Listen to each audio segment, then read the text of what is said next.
an edge. You know, I heard of a story. Two persons want to apply for a particular job, and they are both qualified for the job. Glory to Jesus. So in that point, something must stand out for one of them.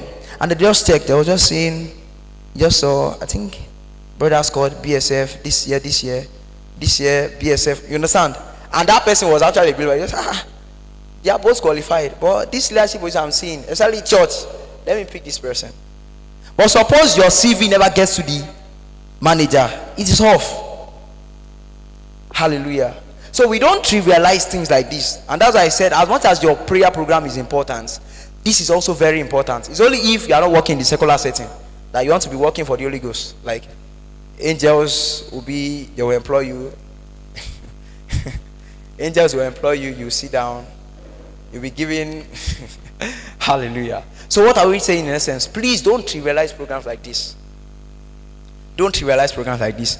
I have people that till tomorrow you just say, Abib, Alpha, let me send your CV, and they'll just edit it. And every of these things, another hint is, as you are starting this, please ensure that you are actually saving them to your Google Doc. So save it to Google Doc. So whenever you want to send to someone, you just do it as make a copy. So make a copy then send to the person. You understand? So the person can just have it as an edit. Hallelujah. So these things are very, very important. Very, very important. So please, we trust God to help us in this time. And the 3-day session is actually well packaged, and to see us grow, thrive, even in the secular world. Glory to Jesus. Amen. How many of us have data? Okay, how many of us do not have data? How many of us do not have data? You can talk, we can buy you data. Oh. How many of us do not have data? Our phones. Odogo's in the house. So that is actually good, and we pray that as we embark in this journey, the Lord is going to help us. And please, again, don't trivialize this session. Let it not be that after you finish your service here, you will not be looking for someone that will be doing CV for you 15,000, 100,000, 150,000, whereas you can actually do it yourself and tailor every CV to the job you want to apply for. Hallelujah. Praise God. It's still a spiritual setting, so am I permitted to still use praise God? Praise God. Praise the living Jesus. All right, so I want to welcome each and every one of us to this impactful event, and I believe that let me say Mr. Abib. Mr. Abib has said a lot already, so I don't have to, go over everything that he has said. But there's just one thing I'm just going to say again. Be open-minded, right? These are things. I have a friend that she's using to cash out. Like if you check her LinkedIn page, she will tell you she's what did she even put? Something consultant. They'll just find one English name. Now CVO. They will just put something consultant, and that is what she's using to make her money. I mean, if you don't know these things now, you will go outside and they will bill you. They will tell you that for them to review a CV for you, being 50,000 naira, and you know you need a job, you will pay for it. So these are things that are very, very important, and NCCF, because of the love of God, we are bringing it on a platter of gold. When I was organizing this program, I wanted to attach money to it. I wanted to say, okay, can we pay? There's this mentality that we have about free things. We believe that, well, since it's free, no, I won't take it serious. But it's not supposed to be so, right? I wanted to attach a fee to it, but I said, no, let me just make it free. I think there was one time I paid for, this one is TV Days Masterclass. When you go to Instagram, you see 150,000, 200,000 to attend classes. There's one, I'm just coming up. I paid for one, 15,000. Just one day, you never reach one day, sir. I went to the program and 15,000 unborn. But then I knew what I got from that program. It was organized by this DDK. I knew what I got from that program. 15,000 naira. Like, I removed it from my pocket. I felt it. But then I knew what I got from it. So this one is paid. It doesn't now mean that we should not take it serious. Please, I want to beg us, let's put our mind to this. The person that we have in the house is a seasoned guest speaker. If he starts now, we might not want to leave this place. We might not want to leave this place. All right, so can we have the media now give us the introduction of the guest? Media, are we ready? Niger Akinola Timisope is a peace building professional, researcher, and peace educator with over 7 years of experience advancing peace education, conflict transformation, and social accountability across Nigeria. He currently serves as Head of Partnership and Advocacy at the Abdulsalami Abubakar Institute for Peace and Sustainable Development, where he led initiatives promoting peace education, addressing ethno-religious conflict, and youth restiveness. He is also the Executive Director at Voice of Peace Advocacy. His work bridges research and practice, having designed and led over 20 peace-building and civic education initiatives across the regions of Nigeria. These initiatives have directly impacted more than 20,000 individuals, including youth, women, traditional rulers, religious rulers, security personnel, and policymakers.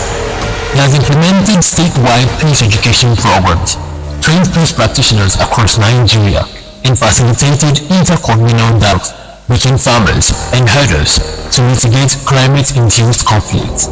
A recipient of an ambassadorship badge from the Institute for Economics and Peace, IEP, and Bellwether International. Your friends, Jesus Call members, please make welcome Elijah Timisope Akinola. Can we be on our feet as we welcome our guest speaker for today? Can we be on our feet? Not to have you in our midst. We don't take it for granted. Thank you, sir. Please, we can do better, please.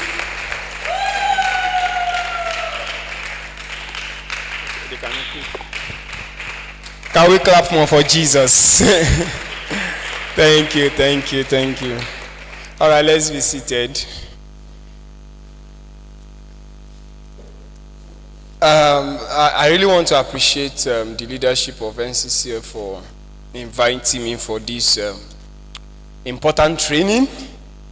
Yes, so I was thinking I would not be able to make it today, but thank God that it worked out. I just traveled to town today and then I had to be here with us. All right, so I really want to appreciate you, Papa and Uncle and then Auntie, for the invites, and also for each and every one of us to be part of this training. And then I believe so well that what we will learn here will be very useful for us. Yes, it will be very useful for us. It's going to create a lot of opportunities for each and every one of us, including myself. Yes, so to take two important topics, which is very, very important. But before we do that, let's just have a word of prayer as we start. Our righteous Father, we thank you for today. We thank you for this section. We thank you for the things that you are doing with us, for us. We say thank you for your grace in our lives. We say thank you for the things you are about to do, even in our lives. Father, we say may you be exalted in the name of Jesus. We commit this training to you, that even as we begin to learn, to discuss, we ask that you will grant us an understanding mind in the name of Jesus. And it will not be not just one of those trainings. It will be a fruitful one in the name of Jesus. Thank you, Father. In Jesus' mighty name we have prayed. Amen. Amen. In Jesus' name. All right. So the two important training is LinkedIn and LinkedIn optimization and CV writing. So we will start with the CV, LinkedIn optimization first, and then gradually we move on to the next. So please, Uncle, maybe you will time me because I don't have time now. And once we start, I may lose track of time. So maybe you would help me with time so that I can try as much as possible to work with it. Because these two important trainings, sometimes if we want to take LinkedIn, we do it as a boot camp, and we might have like 2 days, 3 days stretch, to unbundle everything, to unpack everything in LinkedIn. So, but we have to just see how we can compress everything. All right, thank you. So, please, you can help me project the PowerPoint presentation first, then we'll move on to the CV.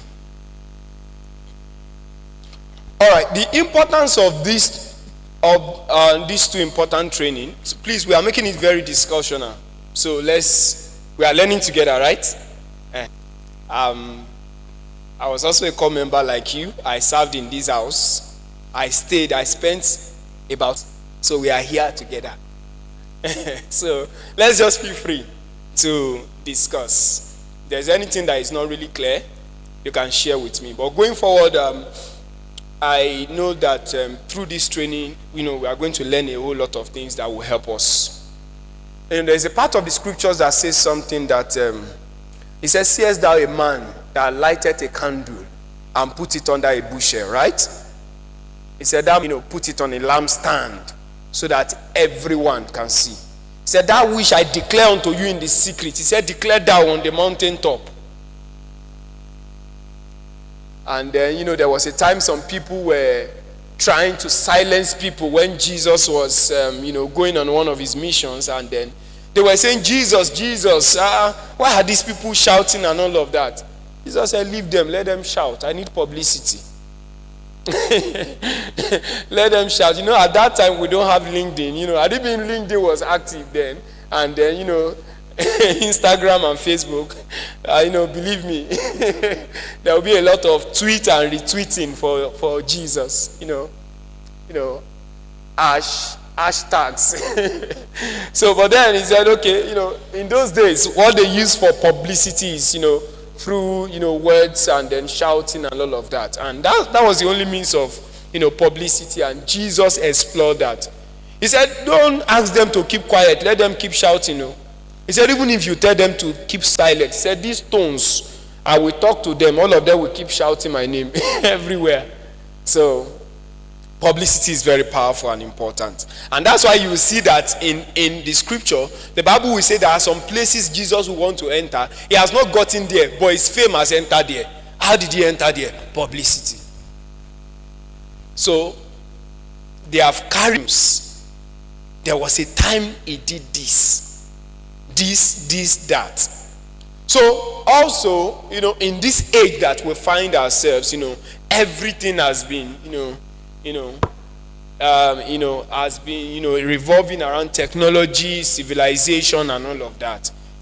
Other means that we now use is through our social media platform. That is where you can amplify your strength. That is where you can, make people see what you do. I'm not going to train you as if I'm explaining, from a theoretical perspective. It's something I've experienced. It's something I've used. It's something that has worked for me. It's something that has given me, opportunities that you cannot imagine presently. So, and that is the same thing I also want to transfer to you. And then I really want us to open our hearts to this. And once again, I want to appreciate them, because normally, if we want to organize this kind of training, we don't charge less than, I will not call the amount, but we charge in dollars per person. But because it's NCCF, and NCCF is our home, yes, that is why, Papa and Uncle thought it wise that we should make this free. And because this is also where I stayed, That is why we are doing it free. So I don't just want you to see it as something casual. I don't want you to see it as something casual. These 2 trainings, if I'm doing it together, I don't charge less than $50 per person. So we are giving it free. In fact, I'm teaching it now with more passion than the way I will teach when there is money. Because this is like house. Yes. We are families. Appreciate the papa and the uncle for organizing it. All right, so LinkedIn, please, if you have gotten my slide, I want you to take it to the slide so that we start. We don't have much time. All right, so LinkedIn growth. Okay, next slide, please. Thank you. We are going to work together, please. Can we see this thing? All right, okay. All right. Can we read? As Christians, we understand that diligence in all areas of life is a form of worship. Proverbs 22 verse 29 tells us, do you see someone skilled in their work? They will serve before kings. They will not serve before officials of low rank.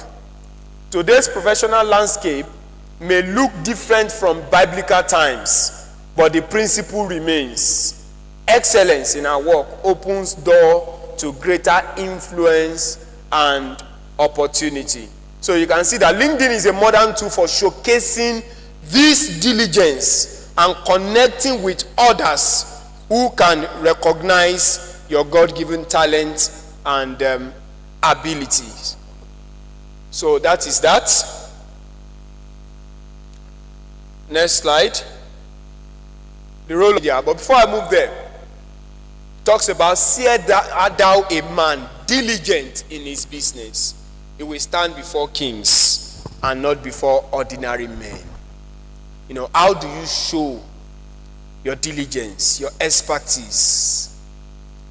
You understand? That is where all this social media. A lot of people understand how to take advantage of the social media, while a greater number of people don't know how to take advantage of the social media. Some people, use the social media basically for, their recreational hour. They just think, okay, I'm tired, let me just, watch some videos on YouTube, on Facebook, just, scroll through and just while away time. But there are some people that they are making money from this platform every time. Now, the reason why we are focusing on LinkedIn today, so that you will understand, because I understand everybody here. Is there anybody that is not on WhatsApp? If you are not on WhatsApp, raise up your hand.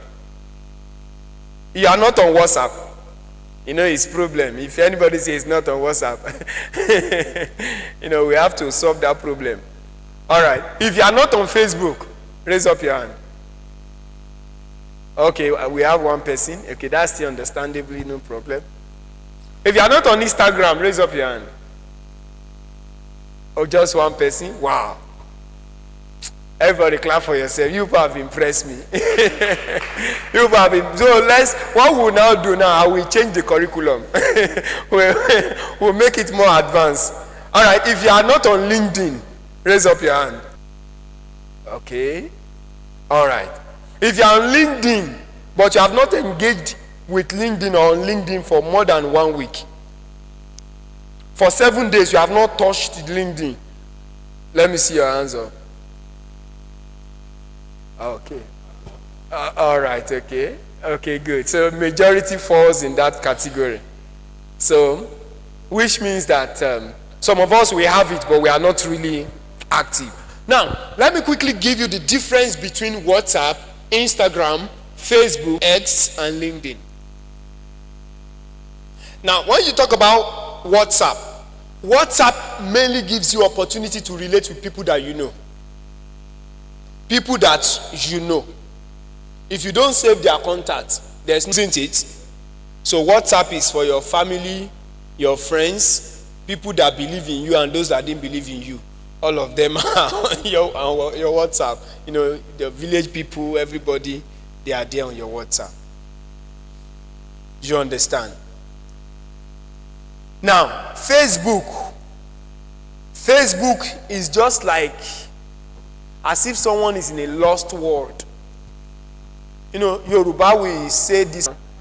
What that means is even those ones that have sense and those that don't have sense, those ones that know what they are doing and those ones that don't know what they are doing, everybody is just doing anyhow. You know, traffic, this one is going here and there. You know, to me, I see Facebook as a marketing space. I see Facebook more of a marketing space. If you want to make money, you want to, make your business go far, you want to make money online. I have people on Facebook. You just learn Facebook marketing. I learned it for about for 30 minutes. And under 1 hour, I was closing a deal of over 300,000 on Facebook. Facebook marketing is simple. Just know where they say Facebook Marketplace. Click on Niger State. Click on something, you will see 20 people, they will say they want to buy it from you. And it's very easy. That's what one of my friends does. He will go to a phone shop, snap picture of good phones. On Facebook marketing, put it there, then synchronize the location. Then a lot of people will say they want to buy. They send the money, he goes to the buyer, pay the buyer, get the phone, get his own profit. He does not have to have a shop or a physical, accessory shops. So Facebook is majorly, if you want to take advantage of marketing, use Facebook. You understand? Facebook is important for marketing. And also, Instagram is also very important for marketing also. Instagram is after. So it's a blend, it's a mixture of both marketing and professionalism. While when you talk about X, the news of this world, you get it on X. But when you come to LinkedIn, you will not find some group of people there on LinkedIn. LinkedIn is for serious-minded people. Our village people are not on LinkedIn. They are on WhatsApp. Don't forget. LinkedIn is a professional space. It's a professional space where professionals connect with people in their industry.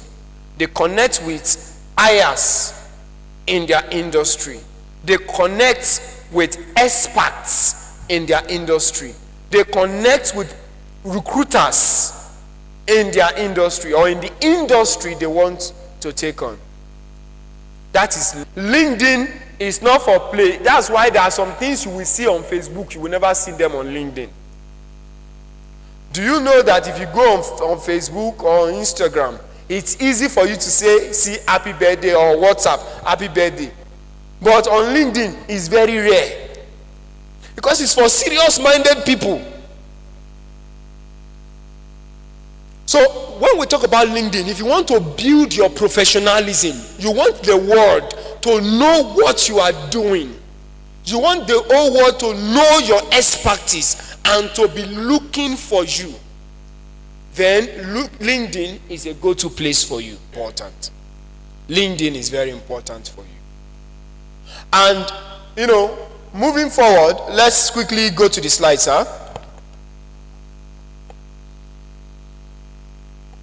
Please, let's go to the slide.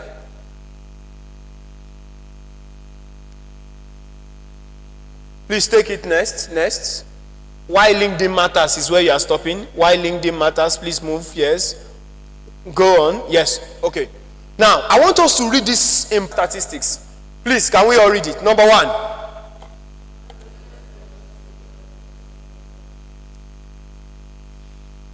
Okay, wait. This row. Read first point for us.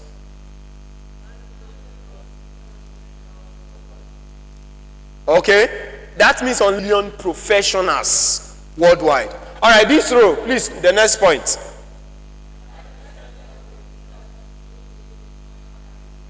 Okay, that's good. Number 2, So, number one, don't forget, 900 plus million professionals are on LinkedIn. So that's why I told us that LinkedIn is a professional space. And number 2 point we read is 95% of recruiters, people who are looking for people to hire, 95% of recruiters, they use it. They don't use WhatsApp. They are not on your WhatsApp. They are not checking your status. They are not using Facebook. They are not using Facebook. So 95% of recruiters are people who are recruiting people for important role. What they use is LinkedIn to find qualified candidates. You see why LinkedIn is very important. The next point, this row, please help us read this row. Point 3.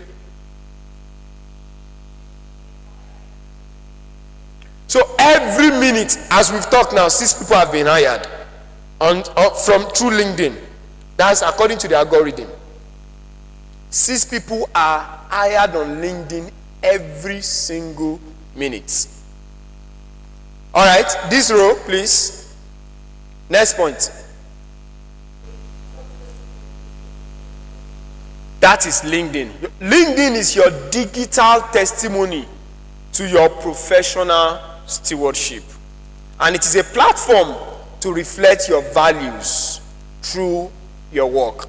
It is very, very important. Now we'll move on to the apps, which is where we make it very practical now. What we are doing is I'm just trying to set the background for you to understand the importance. You know, there are some persons I know on LinkedIn who are friends and colleagues, and then their major work, they are multi-millionaire. Their major work is LinkedIn. That's their major work.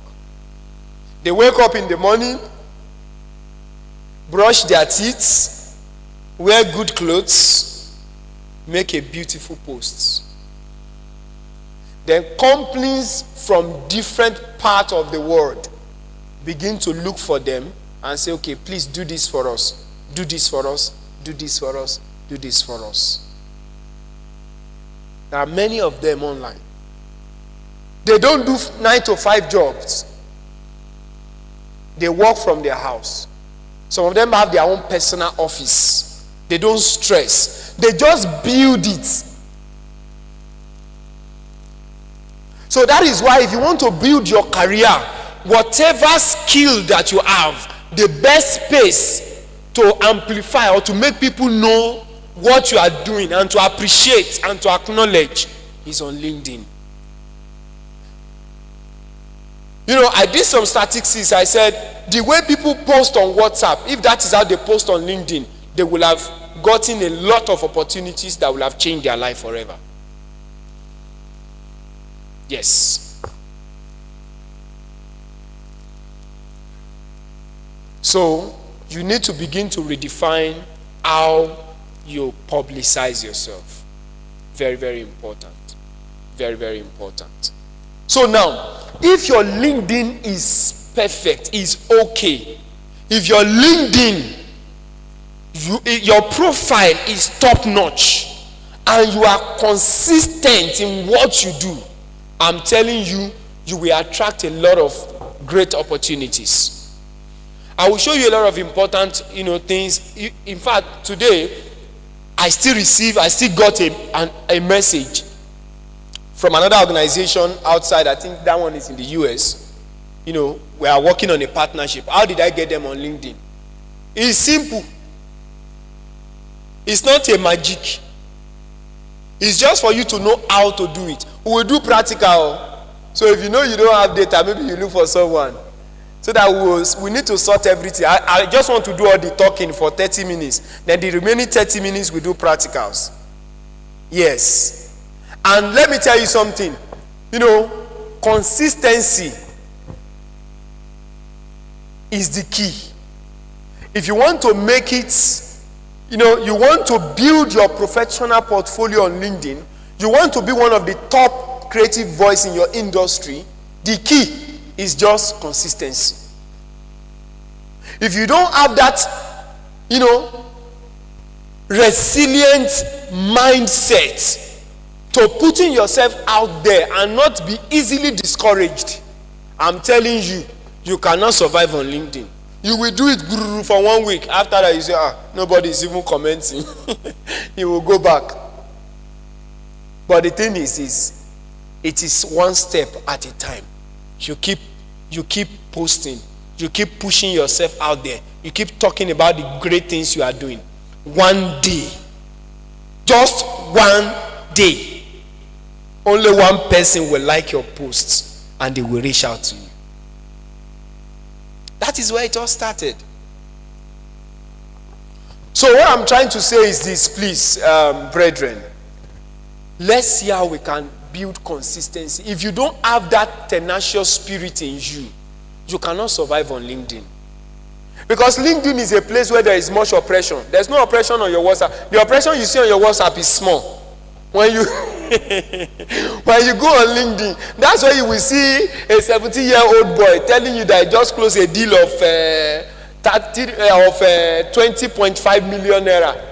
He's earning a salary of 4.5 million naira every week. you will not think about your own life and say, it's like this place is not for me. As you are scrolling down, you will see another person.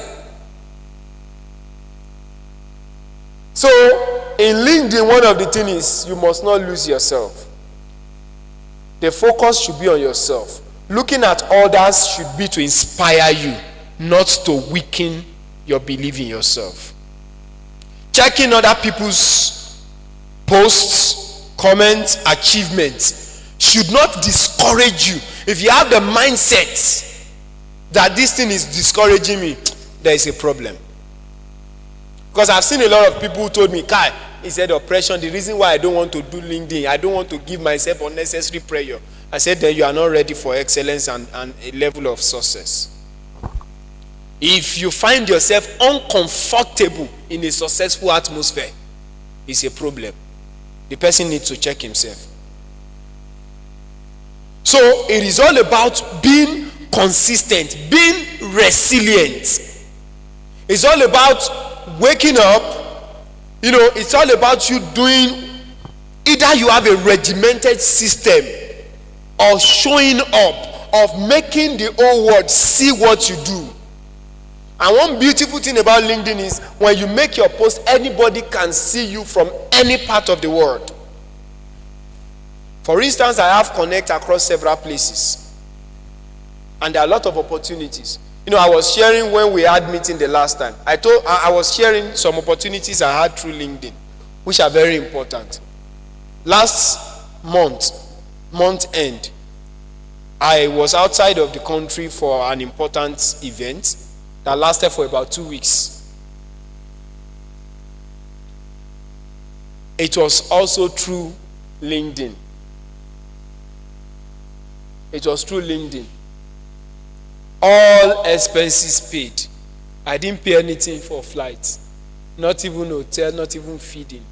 It's not an African country. I traveled out to the Middle East, that's Oman. In fact, it was a tour to 3 countries, Qatar, Oman, and Ethiopia. Everything free. No dime paid. Hotel, accommodation, the training, and every other thing. Everything is on LinkedIn, and we have many of them waiting for you and I. So these are the things. But if you have not built your professionalism on LinkedIn, you will not be able to attract such opportunity. And that is why, when the topic came, LinkedIn and CV, I saw that they are very important. Do you know that LinkedIn is your online CV? LinkedIn, there is a way LinkedIn can be converted to CV. Do you know that they used to convert LinkedIn? LinkedIn, they convert it to CV. Recruiters can come to your page, then they will click something, it will convert your profile to CV. Then they will check everything out. When they check, I say, this one. So when maybe you only open it, you put your name, only your name. Are you seeing the reason why they are not reaching out to you? Only your name and then the school you graduated from. That's the only thing you have there. You have not been able to optimize your page. So when they are even looking for experts in your field and the algorithm brought your name and they just brought out your CV, the only thing they can see in your CV is your picture and your name. So, except is God that appeared to that recruiter and said, this is the person, it cannot work. It cannot work.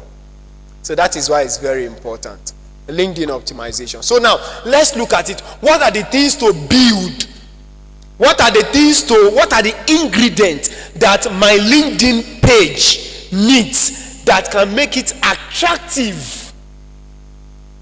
That can make it attractive to recruiters, to fellow professionals in my field. What are the things I must do? What are the things? Number one, Act 1 is, please put it on slide, is profile optimization, which is your digital first impression.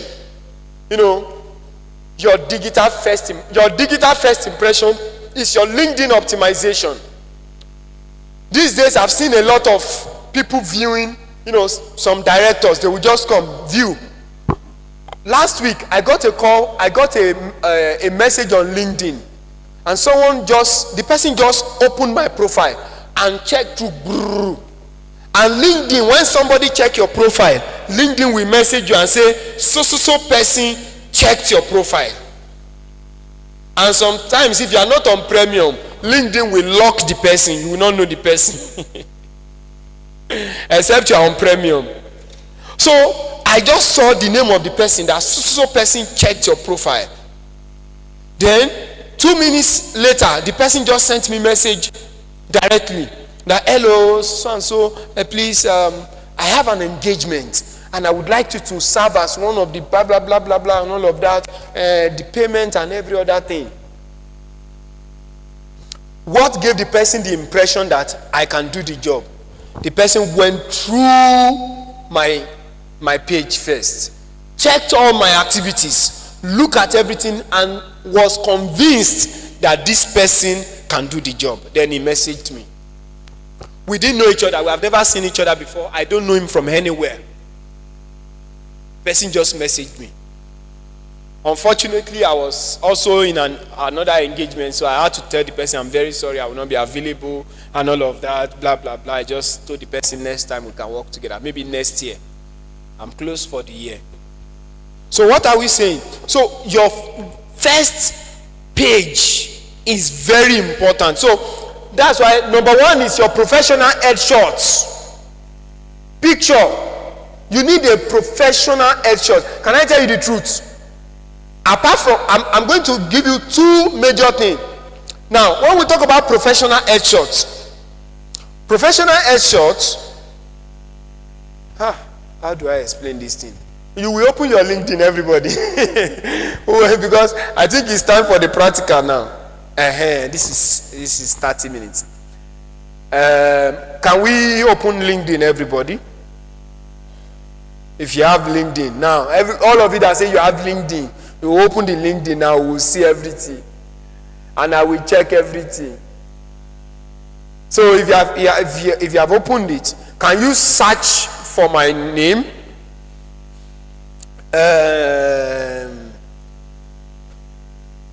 Auntie, you have me on LinkedIn now. Can you help me search the name I used? Okay, just put AMB Temitope Elijah. It will bring me up. AMB Temitope Elijah. It will bring it up. Let me know if you have seen it. AMB Temitope Elijah. I wish this thing. Pablo, is this something we can project on this page? It's not possible, right? All right, okay. So maybe that would help us, but let's move on. Has anybody seen it here? You have seen it? Okay. Who else? You have seen it too. Who else? AMB Temitope Elijah. Akinola is the last name. Okay, you have seen it also? Nobody has seen it on this row. You have seen it, okay? Nobody here. If you have seen it, please help me show another person so that they can Or if you don't know how to, they can help you. All right.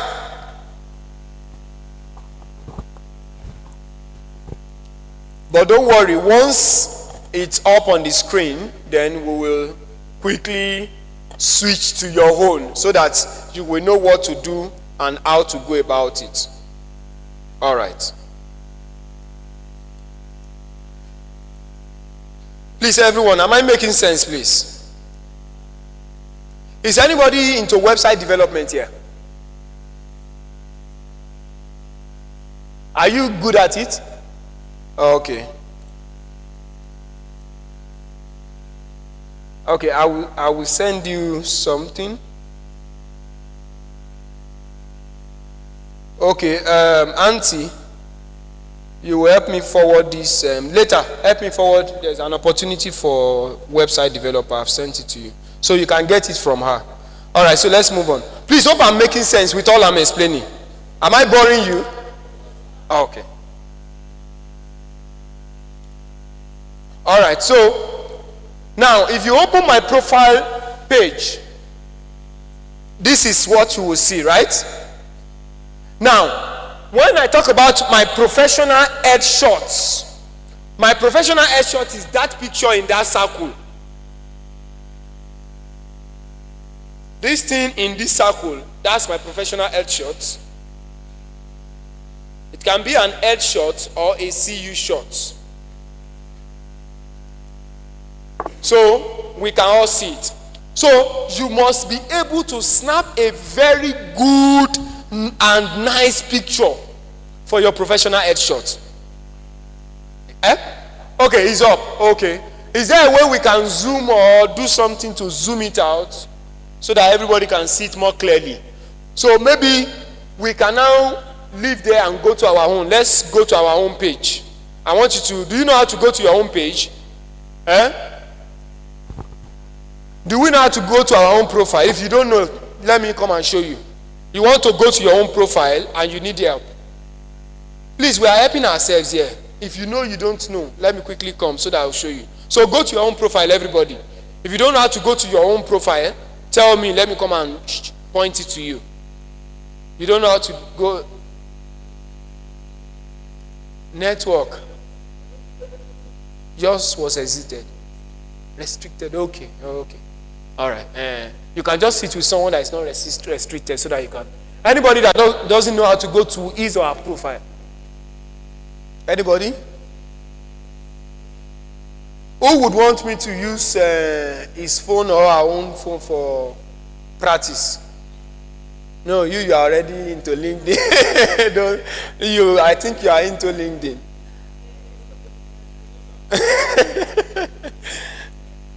Okay. No, it's your profile that will show me if I need to. Okay, your profile needs help. It needs divine intervention. All right, but I would want you to also hold it. All right, so now, good. When you click, please, in case you don't know how to go there, let me show you. When you open LinkedIn, it will bring it like this. Your profile is the one up there. So when you click up here, it will bring your profile. And when you click it, it will take you to your page. Yes. Please, if you don't know how to get to your page, we all know how to get to our page, right? Okay. If you know you don't know, just tell me. I will show you. Now, the first thing you need to work on is your professional picture. Eze, Stephanie, Chiamaka, your professional headshot is not professional, but it's an headshot. Because I'm seeing you using AirPod, cross bag, and you're doing fine girl on LinkedIn. You understand? So it has to be very professional. Look at mine. You can see that I put on suit bar. It has to be it might be just from your shoulder up, but a very good professional headshot. Let me see. Yes, something like this. But you can still take it up. But it's okay like this. Do you understand? Let me see your own. It's not that you will tie gele and buba and then okay, this is okay. You know, except you are a traditional ruler, so maybe you want to show your custom. You still need another one. I'm not convinced with that your profile picture. Okay, you are still navigating it. All right, so please, you can see I snapped this one when I was in is it Qatar here? Oh man, I said that's where I snap. You know, it's only when you get to Lagos you find a good background like that. In Mina here, you know, it's very difficult except you enter studio. But do you know there are a lot of AIs that you can use to produce powerful pictures? Do you know?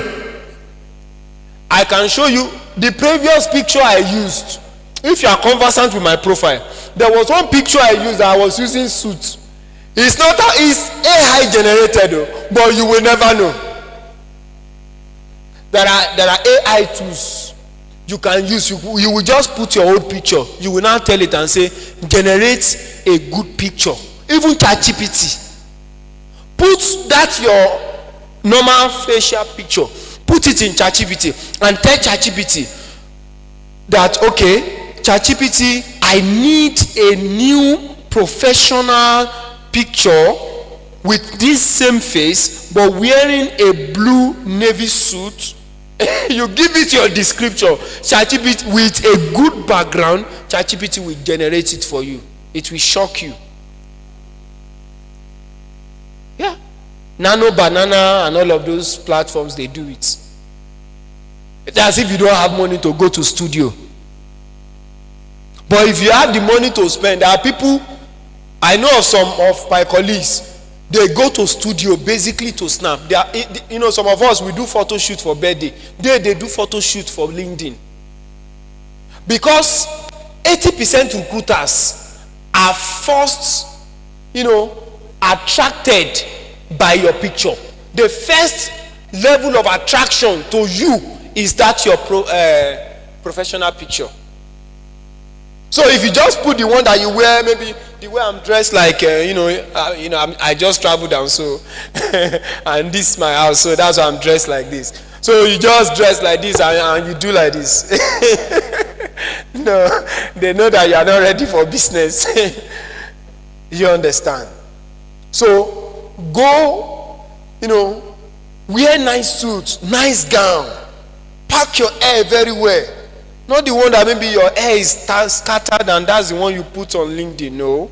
Or there's one person that is drinking a pulled lollipop, you now put it as a professional picture.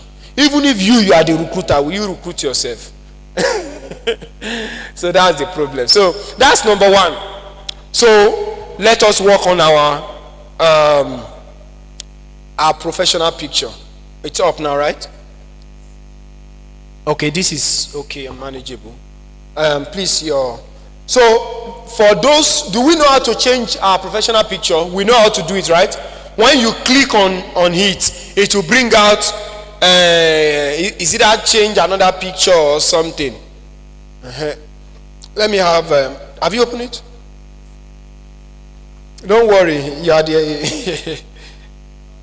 So when you click on the picture, it will bring out view or edit profile picture or add frame. So if you click on view or edit profile picture, you can now click on either to delete picture or to update picture. So you can change as you like. Do you understand? So that's it. So you can even have a good picture. Take it to remove remove.gb BG. Remove background, put another background at least. You understand? Put another nice background. Do some work around there. That's your first level of attraction. And they said the way you dress is how you will be addressed. That's the first thing. So your chiamaka is okay, but it's semi-okay. You understand? So you can still do better. Then we have your banner. Your banner is okay. I love your banner. Your banner should be okay. You can see that big something where I snapped a picture with my friend. I deliberately put that. I have a design banner before, but I deliberately put this because there is a message I'm passing. You understand? These are LinkedIn strategy. There's a message I'm trying to pass. You understand? Because in my space, we call ourselves global citizens. Those who are global citizens are people who are not limited within the four walls of their country. You can move anywhere. You get. So to say I'm a peace advocate, and then I work with people irrespective of their color and all of that. So that's what I'm trying to show there. So your own banner might just be, it might not be picture of people. I didn't say you should just snap picture of your mass choir in church and put it there. No problem. You don't need to do that. The way Chiamaka did her own, it might just be, it's a simple design. You can design it with Canva. Just go on Canva. See, if you want to work on your LinkedIn perfectly, you need to learn how to use your Canva. You need to learn how to use a little bit of CapCut. On Canva, you can just type samples of LinkedIn banner. It will give you samples. Just edit, put your name, what you do, type it there. Let them be on your banner. Simple. Do you understand? So that is that. Then, as you begin to click and click, it will begin to open you up. Or let me go back to this. Another one is compelling headline, which is very important. Compelling headline. You can see my own headline there. Please scroll up a little. Scroll up a little. No. Yeah, okay. My headline under my name. Yes, you can see it. That's it. Thank you. So you can see it. Your headline should be brief and should be on point. It should be what you are capable of doing. You understand? So you can see mine. Yours might just be 3, 4, 2, 3. Let's say minimum of 3. You understand? You might have 5, you might have 6. You understand? So your headlines are just beyond your job titles. They speak to your expertise. Maybe you are an expert content creator, you are an expert fashion designer, you are an expert this, expert that. So you need to put that there. I love the way Chiamaka did her own. He said registered nurse, freelance coach and digital marketer, expertise in professional civil service. Oh, thank God. You have relieved me of burden today. We have an expert here. Me, I'm not even an expert. So, okay. Proficient in Microsoft Office suite. Yeah, good. Driven by vision of making a global impact. That's a good one. You make it brief and short. You understand? So that is that. Then, after that, you now begin to move into your about section. Your about section. You can see your about there, right? Now, for those of you who have not created your about, immediately after this, your headshot, your headlines, you will see open to, and you will see add sections. If you click on add sections, it will give you all the sections you are to add that should make your profile complete. If you click on this add section, everybody try and click on add section if you have not. If you click on add sections, you will see it set up your profile in minutes with a resume. You can see with a CV. Upload a recent CV to your profile to help you get started and all of that. That's if you want to use your professional CV to update your LinkedIn. You understand? So you will see core, add education, add position, add service. Have you seen all of those ones there? If you have not seen it, raise up your hand so that I can show you. Okay. Now this is what I'm saying. Okay, about section. Good. When you are done with, okay, let's see, don't worry. Okay, let's say save. You go back to it.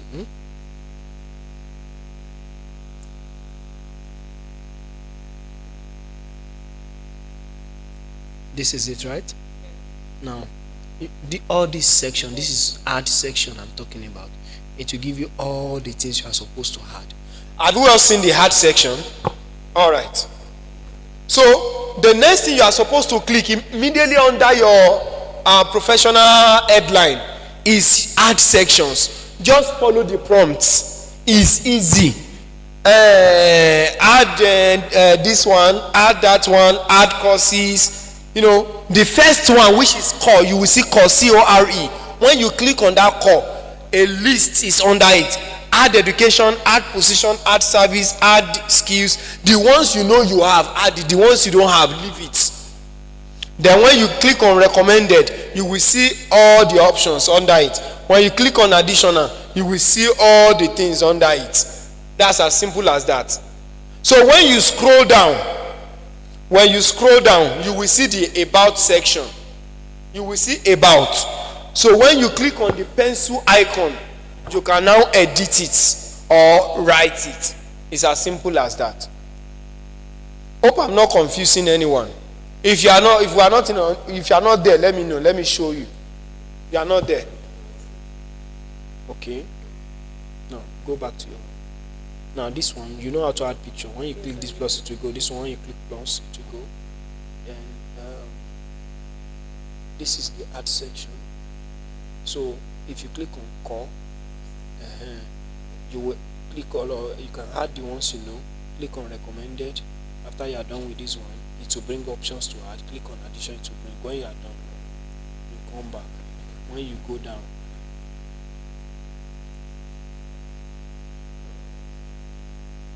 okay, this is experience education skit. It's already creating it for you. Let me see.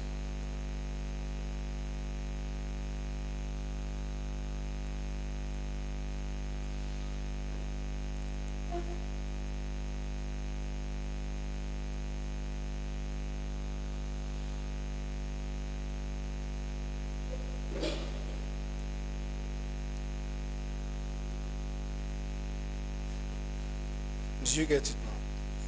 So everything will just come up. It's just by filling it one by one. Okay, every other person, have you gotten it? Okay, if you need help, I'll still show you.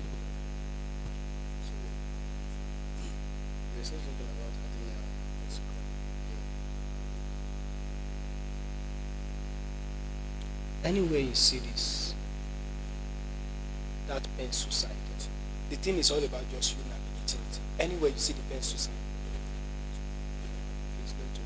anywhere you see it, like this one, if you want to add something, you click. If you want to add something, you click. This is still what you click. It's not all that the way you get it. These are some information, so just feel it. This is the headline. Headline is it. You want to add something, when you see it as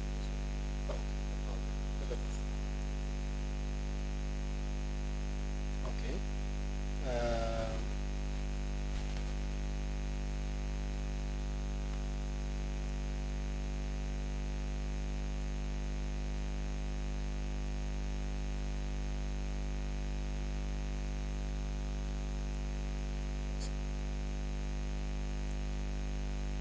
Network. No, I think it's bringing out red. Click your industry.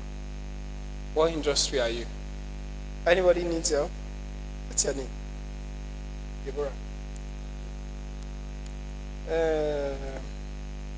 You've sorted it. Okay. You need help? You've sorted it. We got it right. Everybody, do we have anybody who needs me to explain? We've gotten that right.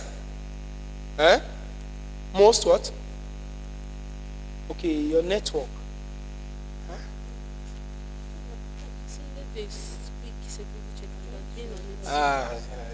That means this thing is about to be hacked. So they are trying to be sure that it's. Okay. Maybe that's why. Let her open it. It's network. It should have. You've passed that level, right? You got it. All right. Everybody, we got it, right? Okay. So now, listen, everyone. We will still do this on our own. Please, can we stay together, please? Because there are some important things I need to explain to you. Please. Now, on your LinkedIn optimization, please, can we one house, please? On your LinkedIn optimization, see, just create 1 hour in a day. That section, that page, anywhere you see arrow, like pencil or plus, just click it. Whatever information you know you have about yourself that they ask, put it there and save it. Do you understand? Just navigate through. Nothing is hard. Do you know that some people, they pay? That I know some people make money on LinkedIn optimization. They say they want to help you optimize your account. It's 10,000 naira. This is exactly what they call LinkedIn optimization. It's to make your profile perfect. Simple. And it is just by clicking and adding. Do you understand? So just go over them, go over especially the add sections under your profile. Click add sections. Add all the sections. Now listen, 2 important things are important under your add sections. Number 1, education is the first. Do you understand? Your education qualification, don't put your primary school there. You finish from Idiroko Grammar School. Don't put it there. You understand? Put your university education there. You understand? Maybe you finish from Lapai State University. BSc Mechanical Engineering. You understand? So you keep it low at that level. And if you graduate with first class, you want to show them shaggy. You say first class in mechanical engineering. Put it there. If you don't have first class like myself, just put your BSc mechanical engineering. You understand? Praise the Lord. So that is it. So your education is the first, then followed by your professional experience. Please, can you help me put up the professional experience? Let me show them something. Chiamaka, please have, because I seize your phone, I will give you 15 minutes today to help you touch something when we are done. All right, please go up, go down, scroll down. We've not gotten there. Scroll down. Okay, where are we? Okay, no. Scroll down. Be going. Yeah, okay, hold on. Now you can see now. Wait, scroll up a little, please. No.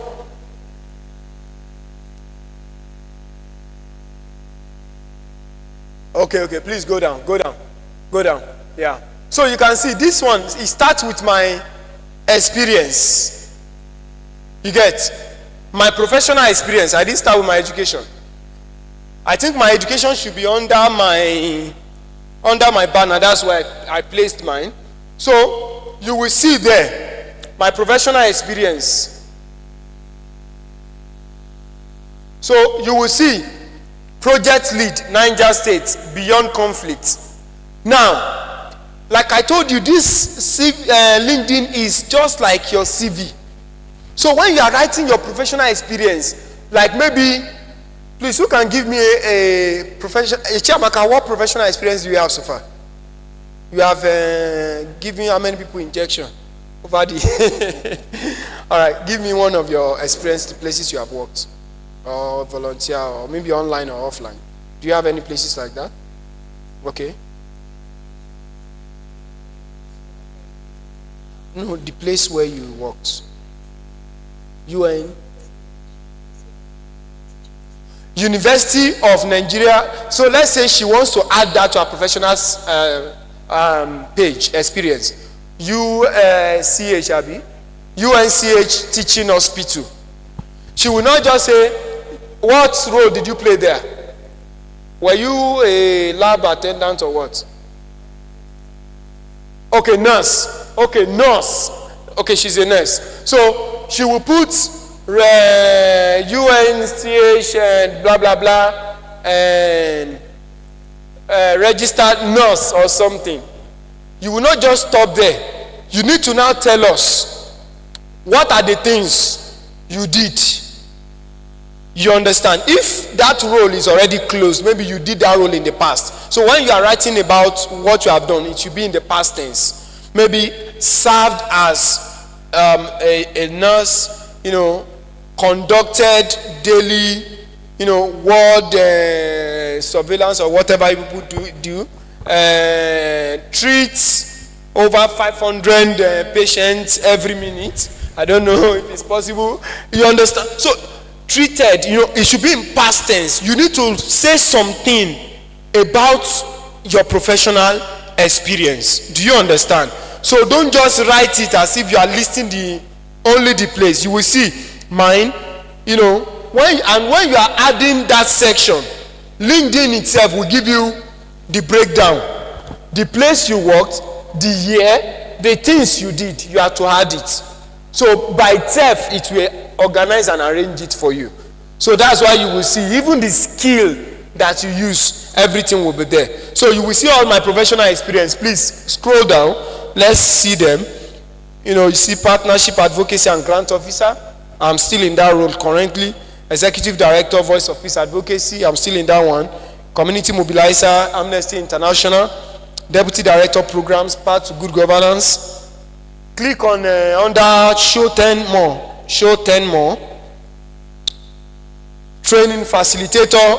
You will see under deputy director programs, please, you see that I listed the things I did because I've closed that role already. Deputy director programs, path to peace and governance. Yes, you will see help design community-based projects, coordinated team members, facilitated several peace building, organized outreaches, and all of that. So you have to be able to say what you are doing, if it's a present experience, or what you have done if it's a concluded experience. So you see that there. So you'll see all of the monitoring and evaluation of the officer and so on and so forth. Those are the experiences I've had so far. You get? So make sure when you are writing your professional experience, you are also putting the things you have done and possibly the skill that you use during those periods. So when recruiters, when they check what you have done, they check your activities, your experiences so far. Oh, they say, oh wow, this person has executed so and so. Wow, he has done this, he has done that. Wow, this person is really okay for the job. Not that you just write, I work in Dangote company. Number one, number two. So it doesn't make sense. All right, so in rounding up, I have 1 minute. But then, like I said, you have to take the time, put in the work. It is only the diligent. It is only the diligent ones that receives the reward. Take time. 1 hour is enough for 1 day to perfect your profile optimization. You will optimize everything. Fill in all the required field. Do you understand? So please, if tomorrow, tonight, any other time in the week or next week, just take out time. Check, click everything clickable. Fill them up. Don't forget 2 important areas. When you open, anywhere you see add sections, click add sections. The first thing you see is core. When you click on that core, it will bring out a lot of things. Click them one by one and fill them. Then you are good to go. So after professional summary, what we have, briefly, that's after you have filled those ones. You might not just, after that is education.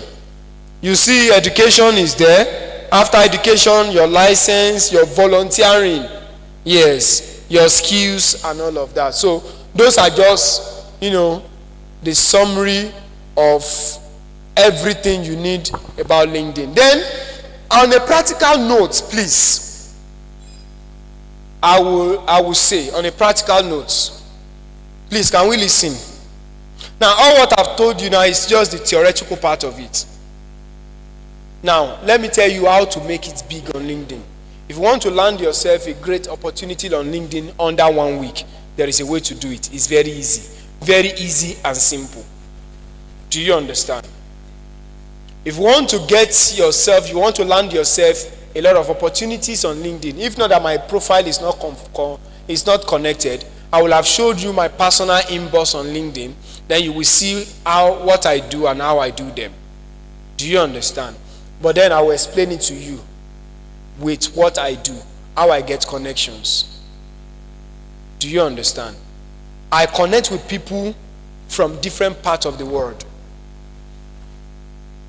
I hold meetings with people from different parts of the world almost on weekly basis. Was it last 2 weeks? I was still with Chelsea Cohen. Chelsea Cohen, she's from South Africa, but recently she's in Netherlands. We spoke for about 1 hour on LinkedIn, through LinkedIn. Now, this is what I do. Let me just explain to you. On my own professional field, because you have been consistent for a period of time, these are practical things that theory will not tell you. Because you have been consistent, showing up every day. If you want to grow faster on LinkedIn, 3 things you must do. Try as much as possible to post. At least post 3 times in a week. At least 3 times. Post. And post something reasonable. On LinkedIn, people are looking for information that will change them, that will make them become better or their work become better. Do you understand? So in whatever field that you are, even if you are a politician, even if you are a content creator, you are a social media manager, you are a digital marketer, put something out there that can improve people, that can help people. Put it on LinkedIn. Make sure you post at least 3 times in a week. Then second wisdom is this. Make sure you comment at least. Target 5 important people in your industry that you can comment on their page or on their posts. 5 comments per day. 5 strategic comments. Not like. You know, a lot of us that are used to LinkedIn, you just see posts, you like, you move, like, you move. When we see people who only like, we just look at it and say, okay, this one. But people that comment, those are the people we like holding like this. We value people that comment on our posts than people that like. Most of the time, we don't even know everybody that like our posts. But those people that comment, we begin to build a level of connection and relationship with them naturally. They just became part of our circle. So make sure you look for top voice in your career path, in the career path you have chosen. As you scroll through LinkedIn, you will definitely see someone who is in your field that has posted something and you comment. Even though to say, wow, great, well done, kudos. Simple. Don't just come there and help them and put like. They will not see you as a serious person. But you put strategic response. Make sure you target 5 people per day. Try. In fact, reduce it to 3 people per day. If I stress it too much. For instance, me, I think sometimes I do more than 20 sometimes. So when you do that, you will see those people say, wow, thank you very much. So some of them, they are top voice in their industry. They just quickly make a post. Immediately the post land like this. If that post enter like 1 hour later, I'm telling you, the next thing you will see about 700 response, 200 response. And there are some people, those people that used to have 700 response. All of these are our content, social media marketing people. There's a way all of them create a community on LinkedIn that they are the one making noise on LinkedIn. All these are our social media manager and all of that. You will be seeing their comments, 600 comments, 700 comments. You say, wow. If your industry is not in their own industry, don't expect yourself to have 700 comments. If you are a school teacher, you are expected to have the same comment with someone who is a digital marketer. you cannot have the same number of comments. But what I'm saying is, try as much as possible to comment on people who are top voice in your industry. With that, they begin to recognize you. And when they begin to recognize you, they follow you back. And when they follow you back, whenever you make a post, it appears on their timeline. So they begin to see you and say, wow, so this guy is also doing something. They begin to watch you. You know, I said something. I said it the last time. The job that brought me to Niger State here, I got it through LinkedIn. I said it here the last time. I got it through LinkedIn. The director of the center just called me and said, wow, I've been following your page for over 7 months. It's over 6 months or 7 months. And I've seen the great things you are doing in the Southwest. Please, can you come over to Niger State and do the same thing here and replicate it? That was how I landed myself. There are people in the same Niger State who are looking for the job. In fact, when I entered there, I saw plenty applications submitted. They did not pick them. But the recruiter was on LinkedIn hunting for talent. And if I will shock you, they did not ask for my CV. Till today, they did not ask for my certificate.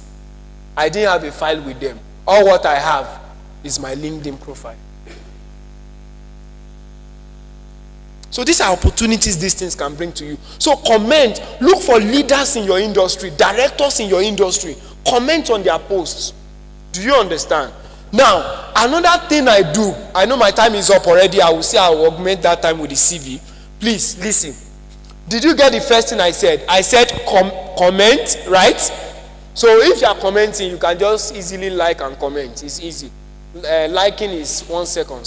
So you can just also comment. Sometimes you can take time, read the person's post, then make sense of it, then type a comment. You know, sometimes social media has made life easy. Sometimes I don't have time to read all your posts. I will just copy the thing through. I'll put it on ChatGPT. ChatGPT, help me reply to this person. I will copy the response, put it there. This life is not difficult. With technology, I will just say, ChatGPT, this person posts this thing on LinkedIn, I want to reply. Oh yeah, reply for me. They will reply, I will copy it, I will post it. The person will say, hey, thank you. They didn't know that it's ChatGPT that is replying. From there, I build connections. That was how I landed my first project I did. First project I got, you know, I've handled projects. Just within how many years I've started working. So that's number 1. So please, post every week. Number 2, comment on people's posts, right? Then number 3, important thing, listen. Send a private message to people. I do that. I sent a message, was it 3 days ago, to Delaware Institute for Children Protection and blah blah blah is it in USA? It was just this evening as I was coming, I just saw their response on my LinkedIn. That and the way I strategically positioned that message, maybe I would let me show Auntie, please come and read this for me so that you will understand what I'm saying.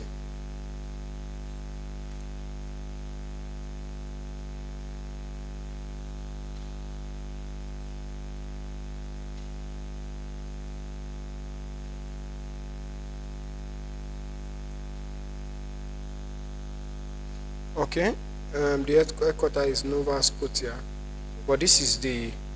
Just read the name. Read the name out. Okay, the name of the institution. You can drop your phone. Oh. Okay. What's this called? Is it Dalia or what? Okay, Dalia. Okay, Dalia Institute for Children, Peace and Security. Okay, so let me show you. Institute for Peace and Security. Now look at I saw that institute, and I saw that what they do is related with what I'm doing. It's not a Nigerian-based organization. I want to teach you how to land yourself an international job. Do you understand? So now look at what I wrote to them. So immediately I followed them I sent about 2-3 responses to some of their posts. Then after, I entered their personal message. When you want to message someone personally, you don't message them in the comment section. You click on their profile page, then you click message. If LinkedIn will have mercy on you, they will not put it on premium. There are some people, they will put them on premium. That is until you open premium. That's when you can access them. But there are some of them, LinkedIn will just leave it open. So you can just test run. Some of them will open. So this one opened for me. Now look at the message I sent to them. Please read it. Good day. My name is Elijah Akinola. I'm a peace education expert from Nigeria. I came across one of your posts and I discovered this prestigious organization is into peace education, specifically focusing on children, which is what I do in Nigeria currently. My interest and areas of expertise has been to change the narrative among children by inculcating in them the culture of peace and discouraging violence. I work in vulnerable communities in Nigeria, especially among children who are victims of violence in northern Nigeria. I would like to request for the opportunity to learn more from your expertise, whether via training or in whatever capacity. I believe this will help amplify my work among children in northern Nigeria. Over the space of 4 years now, I have executed projects that have impacted over 20,000 children across Nigeria. I still have other projects we are executing currently. I will appreciate the opportunity to work with you and learn from your organization. You can read about my activities through my profile. Thank you.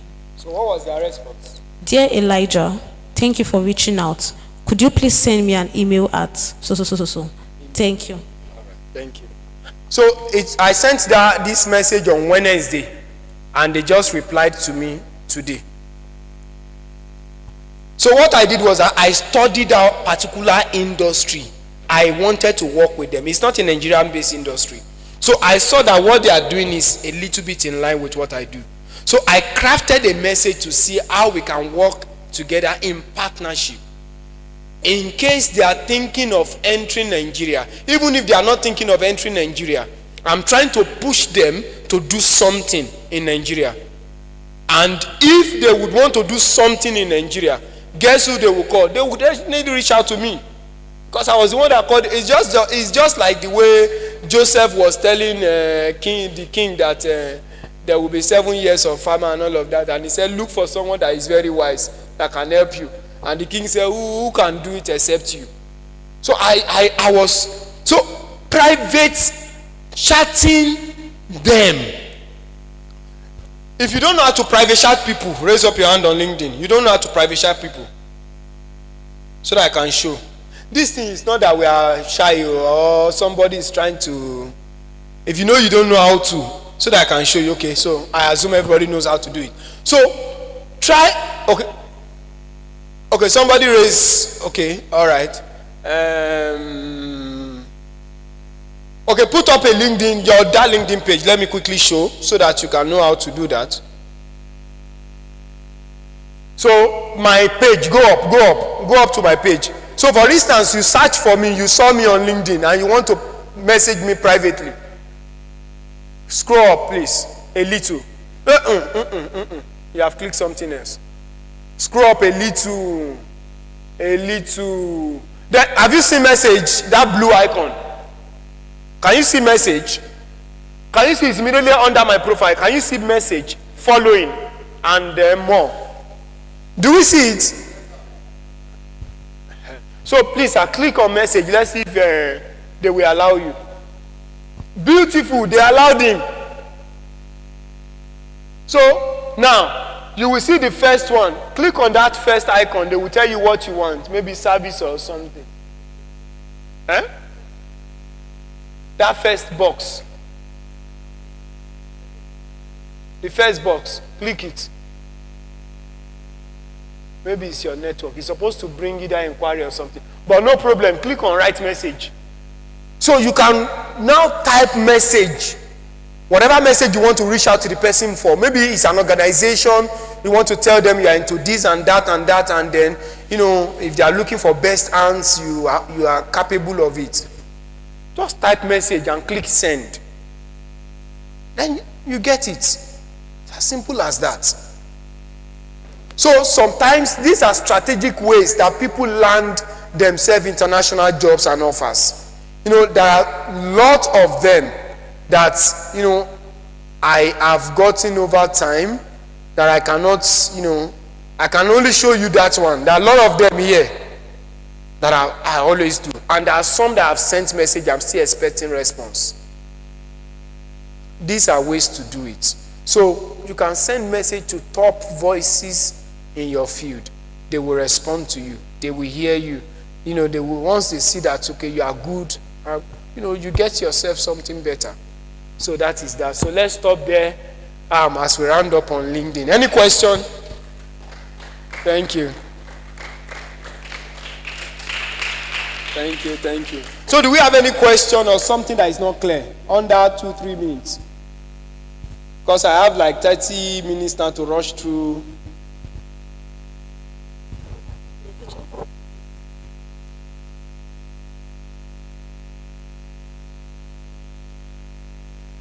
All right. So we would end the first question, then we'll continue. I'll hand over to Auntie. We are done with the first section. So thank you, everyone. Thank you. Please, can we appreciate him?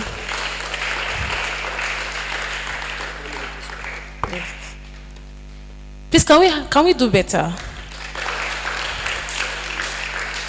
Yes. So, just this information that we've gotten could have cost us over $500, just as what is said. These are things that are very necessary and good. All right. So, because of our time, and I don't also want to waste our time, we are going to go on a short break now for us to resume later. But before the short break, I want to quickly do something. Please, can we have the registration team? The testimony. So I believe in the power of accountability. You having accountable partners for you to be able to really practice what you have learned. So it's not just about you coming here, learning. We have gone to so many conferences and, we keep learning, but we don't do anything about it. So this evening, we're going to have accountability partners. Yes, and what we are to do.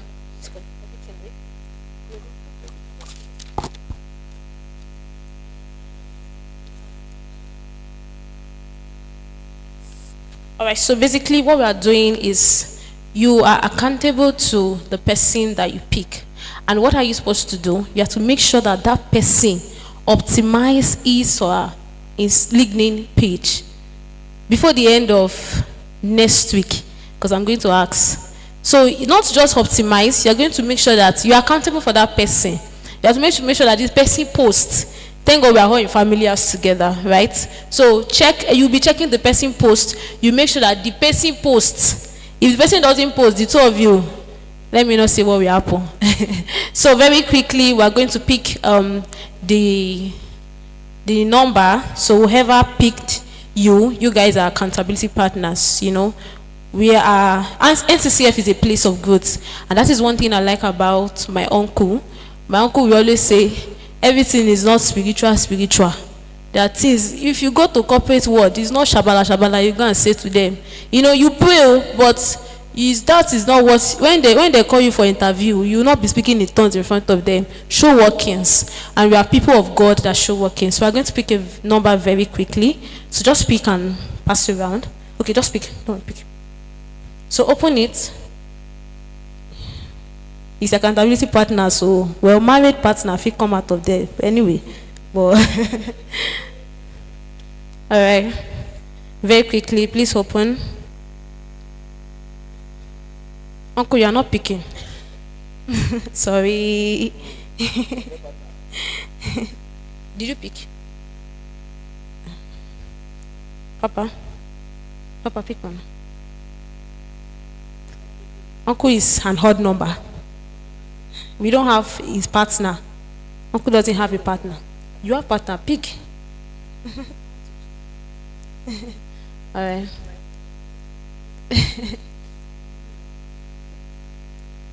So Oh yeah, open. You don't know who will be your partner like that. Please, somebody should pick me so that I go help my life. Like Marcus now, if he pick me, CV expert.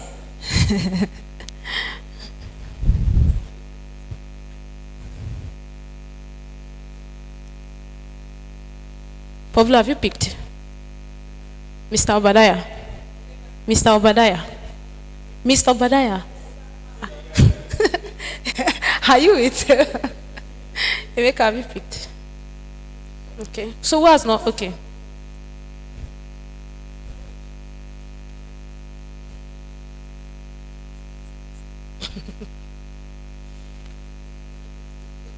Oh, yeah, everybody. Mark, you help you now. No, I won't pick female. Fan, they blow this thing. I won't pick female. Don't worry, people in kitchen, don't worry. We have, you have taken. Who has not picked, please? You don't have a number. Please pick, oh. Everybody is entitled to.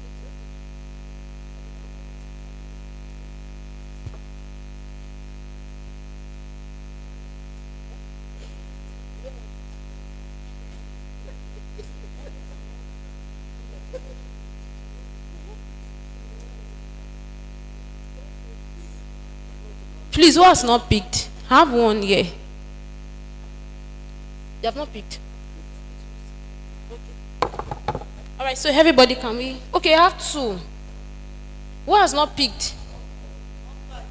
Uncle is. Who is the other person that has not picked? Okay, you know what? I know what to do. Everybody, let's open our number.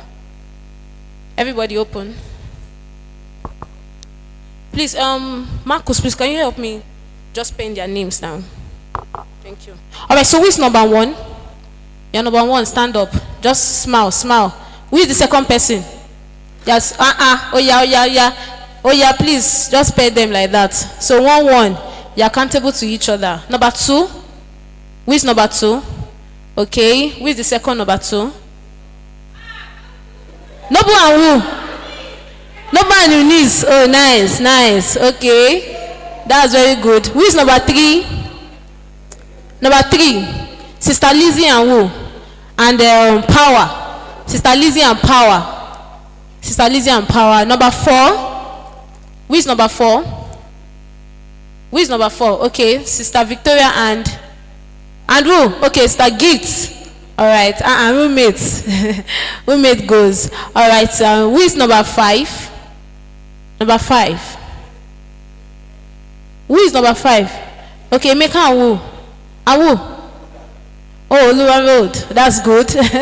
All right. So please, Emeka and Oluwa Road. Please, let's write it. All right. So who is number six? I'm number 6. Me and Ife Oluwa. Oh. Okay. So who is number 7? Who now? Let me be seeing you now.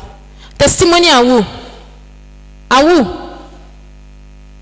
Number 7.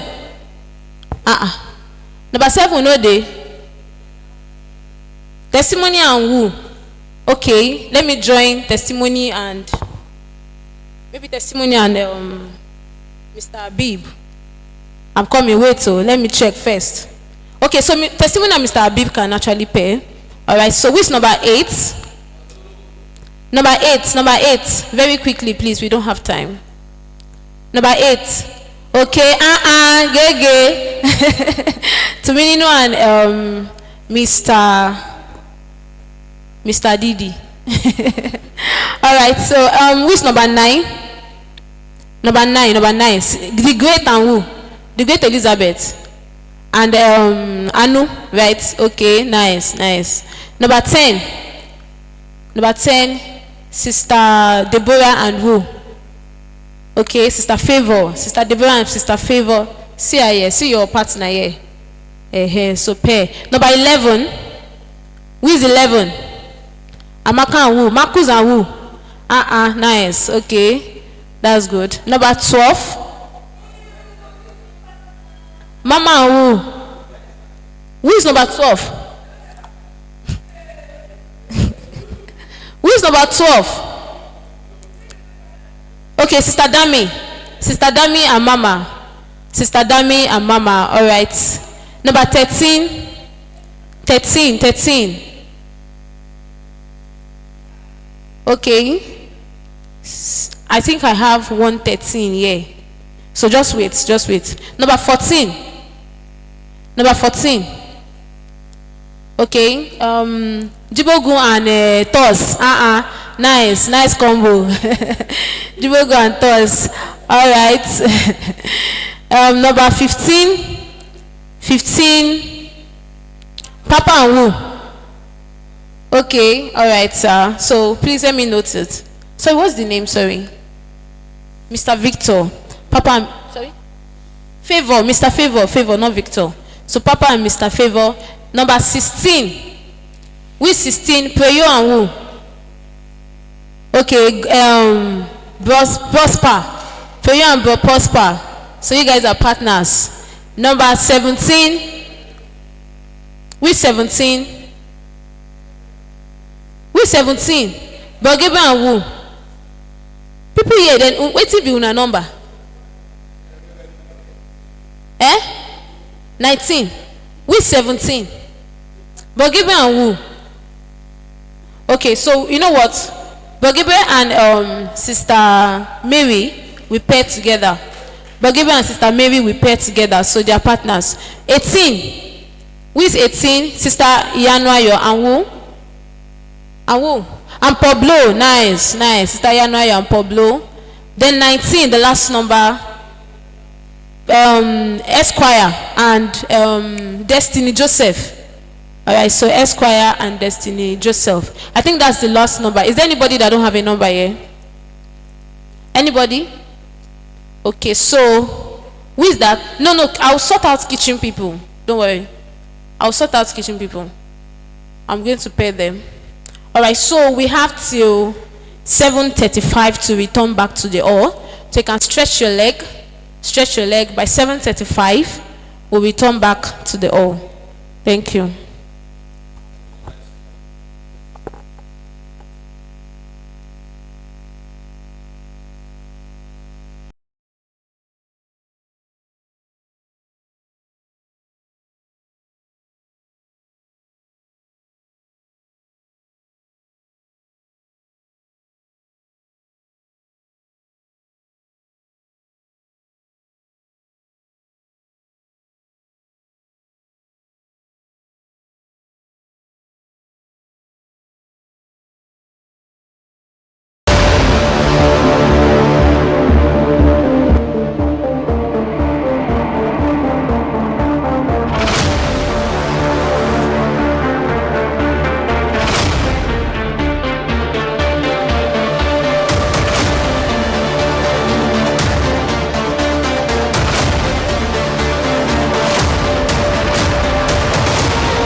Good time moments with Kivo Creamer.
Boasting a guy for a date, which low-key Nigerian dish can I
Please, can you come inside?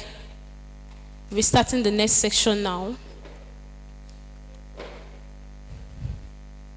Please, if you're outside, can you come inside? We'll be starting the next session now.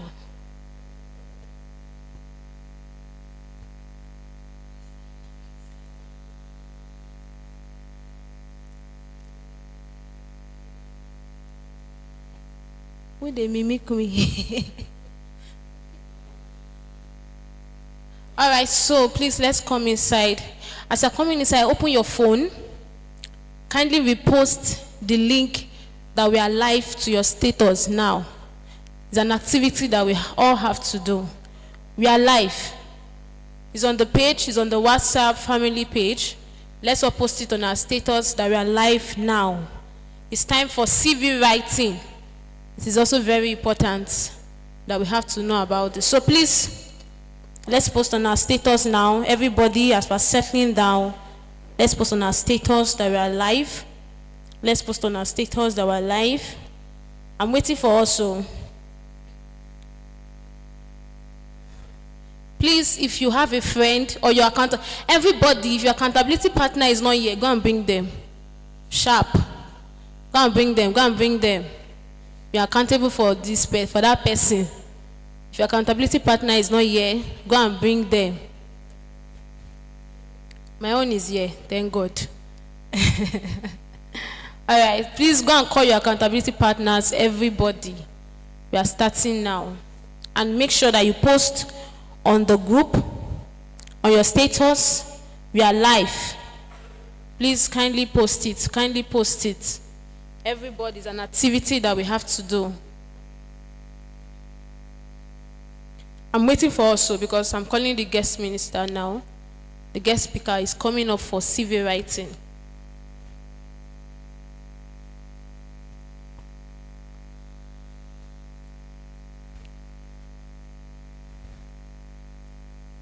Have we all posted?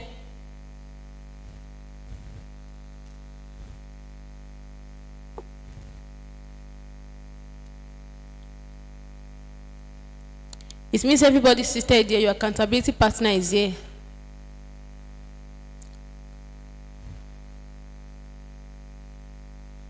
Please, why are those people still outside? Now, why they don't they give break for all this kind of conference? Please, if you are outside, you are very wrong. The break is supposed to be over by 7:35. It's 7:43. We should be back inside.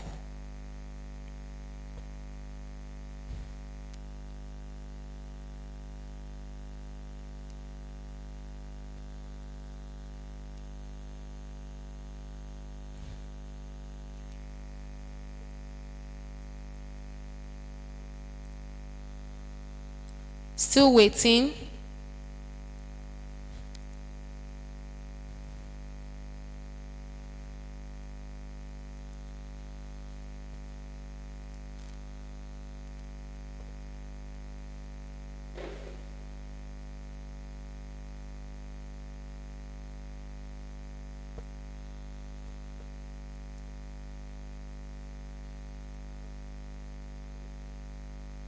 Have we all posted on our status? If you have posted, raise up your hand. Okay. Please, all right. Okay. You're not on the group. Okay.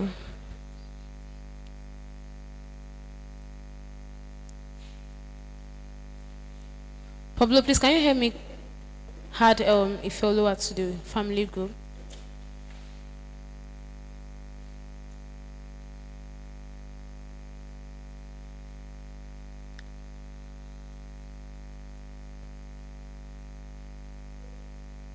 Please, nobody should step out again. We're actually waiting for us.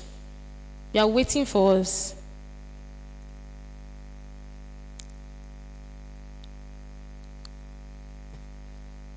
I'll be calling on the guest speaker now. Then we'll start.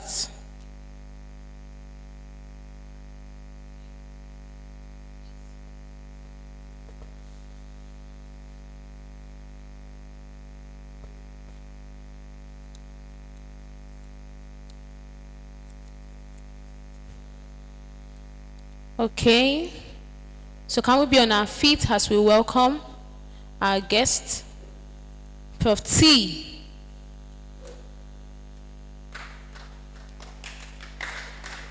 He's on his way. Let's keep clapping. Let's keep clapping. He's coming. Let's keep clapping. Let's keep clapping. Let's keep clapping. Thank you, sir. It's an honor to have you, sir. Let's keep clapping. It's not easy. Thank you, sir.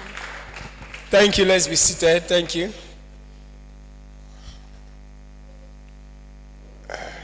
So we're going to rush. Please open the two documents. This section we might use about 30 minutes for this section. because I expect that we will all do a lot of work.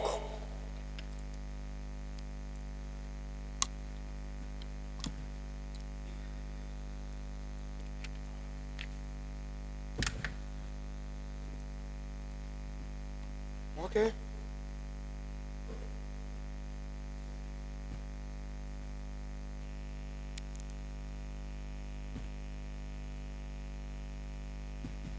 So we are looking at CV. So maybe we should also call it CV optimization. I don't know. Because majority of us, we have CV, right? If you don't have CV, please, everybody should come in. Those in Rehoboth, they should come.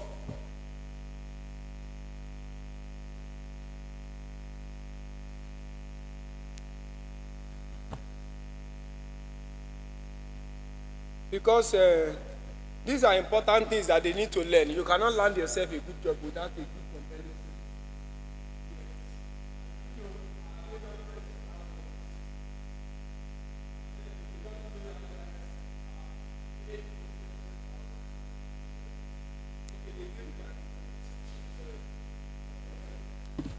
So if you don't learn it now, they will also make money on you.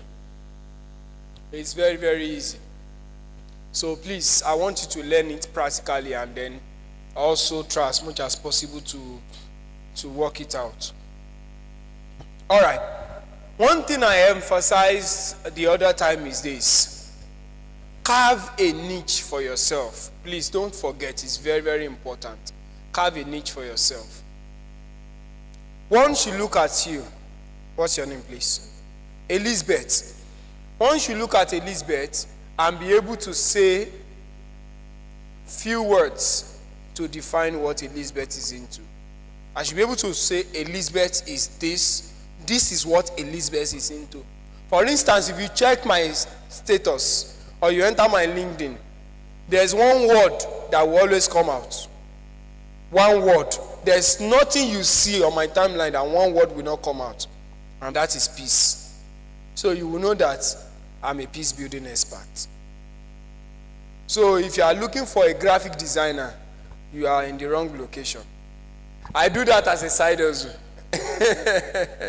You understand? I'm not into graphic design. You know, in this life, you know, in those days they said jack of all trade. Master is a lie. It's a dirty lie. It's a dirty lie. See, be a jack of all trade. In this current economy that we are.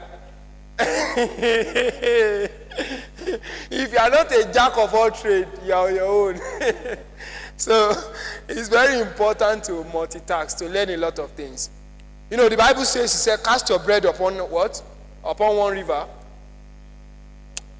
Upon how many? Many waters.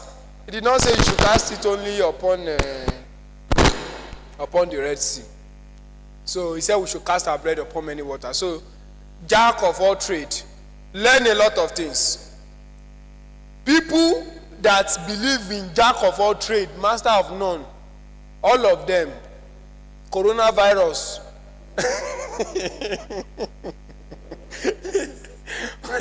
When coronavirus came, they understand that it's not good to only focus on one thing. So it's good to be multi-talented. You can learn a little bit of everything. And sometimes the reason why I learn a little bit of many things, it's not because I want to be using it. I just want to have the idea. So that one day I want to do something and I'm contracting it, I should be able to say, no, this and this and this is what I want. Do you understand? So, for instance, you should be able to learn some important skill that you are very sure, no matter how. For me, the only thing that will make me not to make money in this life is if they shut the cyberspace. That is all. If they can shut the online space, shut everything cyber, then we can now say, okay, we are out of job. You understand? But in as much as the cyberspace is working, God will not allow these terrorists to bomb somewhere upstairs there. I believe just we will still make money. Because coronavirus taught all of us more lesson. Those that are into dressing, they could not dress any hair during the coronavirus. Abi, the government say how many kilometers, how many 5 meters. There's no way you can be making hair from 5 meters. So it was a problem. So learn some. That's why the era we have, I can tell you the truth. Though I'm saying it jokingly. No matter the skill that you have, either you have handwork skill, they are very important. But try and get 1 or 2 soft skills. It's very important. And they are not hard to learn. They are not hard. And the time you are serving now, that's the opportunity for you to learn those things. See, that 1 year, if I have the opportunity and they say go back to service here like this, I know a lot of things I will still put myself to work to do. You understand? And I'm still learning. I'm still training myself. So, and some of us that the only skill we have is our certificate. It's a problem. Nigerian system now does not reward certificates. It rewards certificates. For those who are my Igbo brethren, waiting you sabi, now waiting matter. I think pidgin is allowed in the house. Okay, thank you. So that I will not be singly. So it's certificate, not your certificate. I told you, almost all the first job I got, the only thing that landed me the job, everyone said, wow, you can use Microsoft Word. He said, oh yeah, help me type this thing. I was done. He said, wow. He said, format it for me. I did all the alignment and all of that. He said, wow. He said, okay, I have a presentation. I said, just give me the topic, I'll produce it. She gave me the topic. I produced it into PowerPoint presentation. He said, wow. She said, can you use Excel? I said, yes. She gave me. I did some Excel work for her.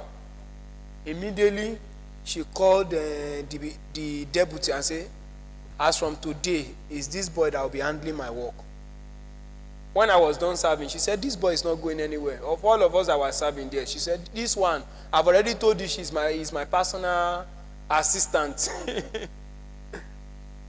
Anywhere she's going, I'm going with her. Any of us, and these are high-profile people. As at that time, I remember when I was serving, we had a conference, a regional conference that we brought together all heads of state in Africa. I personally I wrote the speech of about 3 heads of states in Nigeria. 3 heads of state with 1 president. So, and I got the job because I know how to use Microsoft.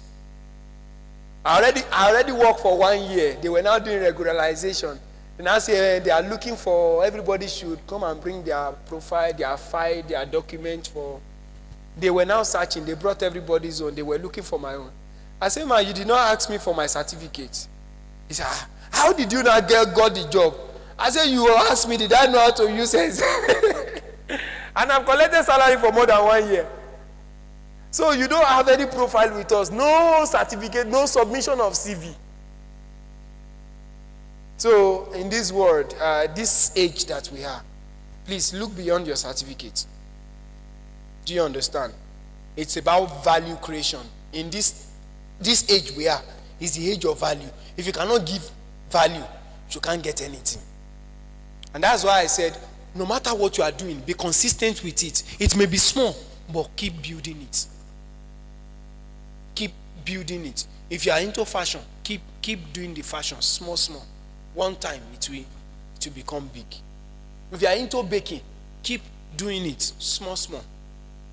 One day, maybe you do some, you put it, one day, someone somewhere will. I can tell you, a success started here in family house, baking cake. Today, if you are looking for the best people who make cake in Mina, you will, and it's not even anyhow people that make cake from her. Our charge is high, our training. I don't know, the last training she did, who saw the advert? How much did she put? Over 200,000. She served in this family also. Started doing pop-off for people. 100 naira for everybody. We're buying pop-off 100 naira. So this life is all about consistency. You understand? It's not just you just appear today and you want to be there today. No. Life rewards consistency. And in this life, see, success is valued, it's not based on what you have accomplished. It's based on your scars also. It's not just your success stories, the things, if you know what we have passed through. If you know how many business, how many investments I've made in this life that have crashed. Even me that was teaching you on LinkedIn, and you think, me, I opened my LinkedIn for about 9 months. Even I don't have a picture on the LinkedIn. No headshot. I think this place is too toxic for me. I don't understand how to use it. It was one day I just woke up and said, no, now. Let's take it. And from that day, I made up my mind. Till today, it has changed. So what am I saying? Whatever thing you are doing, no matter how little it may be, pour your heart on it. You are doing nothing. Could it be that you want to be providing some health tips online that it would... Do you know Aproko doctor? The guy is a doctor, but he does not use needle and syringe or priest. The only thing he does is to come online, and he's an online doctor. Do you know how many millions of naira that guy is making? How many inter-regional organizations that have signed him up? He's traveling every year because he's telling people about what people are doing in the hospital. What doctors are doing in the hospital, he's doing it online. That's how crazy this world is, this age that we have. No matter what you are doing, let it be out there. You may start little. Small. No matter, even if you are a story writer. Do you know one of the skills I have till today is research. I write research. I write publication, write this thing, write that. When I started writing, when I was in university, people pay me 100 naira, 200 naira, 300 naira.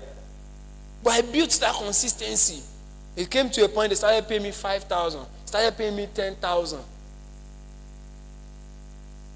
Since 2016, 2017, started writing. 70 naira, 100 naira, and keep increasing. Then I built that expertise. And people know me for that expertise. Now, sometimes I confidently take just one research work, might take $500,000 sometimes.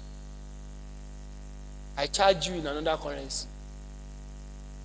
But it starts from somewhere. When I was writing research for 100 naira, if you don't want to learn that one, you want to learn how I'm getting the one of 500,000, that's where you want to start from. You see that there's problem. So in this life, you start from somewhere. That's just what I want to bring. What is that thing that your heart is on? Start building it. You can give it 2026, that in 2026 you want to be among the top voice in your industry. You can achieve it. Even under 6 months, you can achieve it. The only thing is define yourself. What is it that you want people to know you for? You might have a lot of, if you know the number of skills I have, I can edit video. I can create websites. I create websites, I edit video, I do proofreading, a lot of skills. I can't even remember. Sometimes I remember to send some of my flyers. You see the list, there are more than 15. You understand? So, but one professional thing, I narrow everything down. Is this my professional part? So you should have that also. You might have business, but you have a career. You understand? So please, these are the things that will help you online, on LinkedIn, on whatever you do. So now, we are going into CV, and I'm going to round up in the next 30 minutes so that we ask all our questions. I've reviewed a lot of. There was a time I was hired by an organization, that Search for Common Ground. It's a US-based organization. They work in several African countries to edit. They made a call for applications, and they asked people to send CVs. I reviewed how many. Is it up to about 200 CVs? I think there are about 200 CVs that I reviewed. I'm telling you.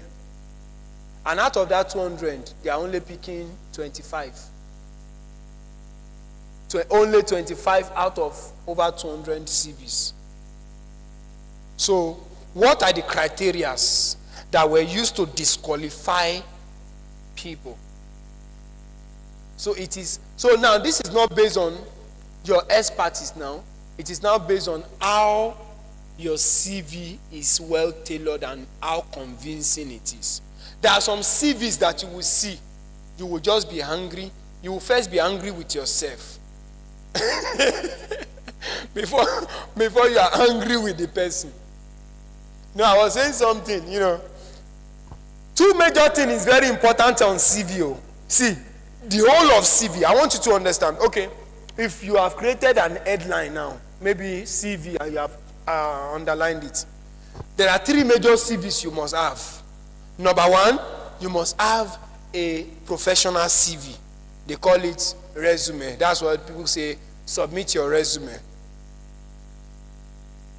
That one is for job-related roles.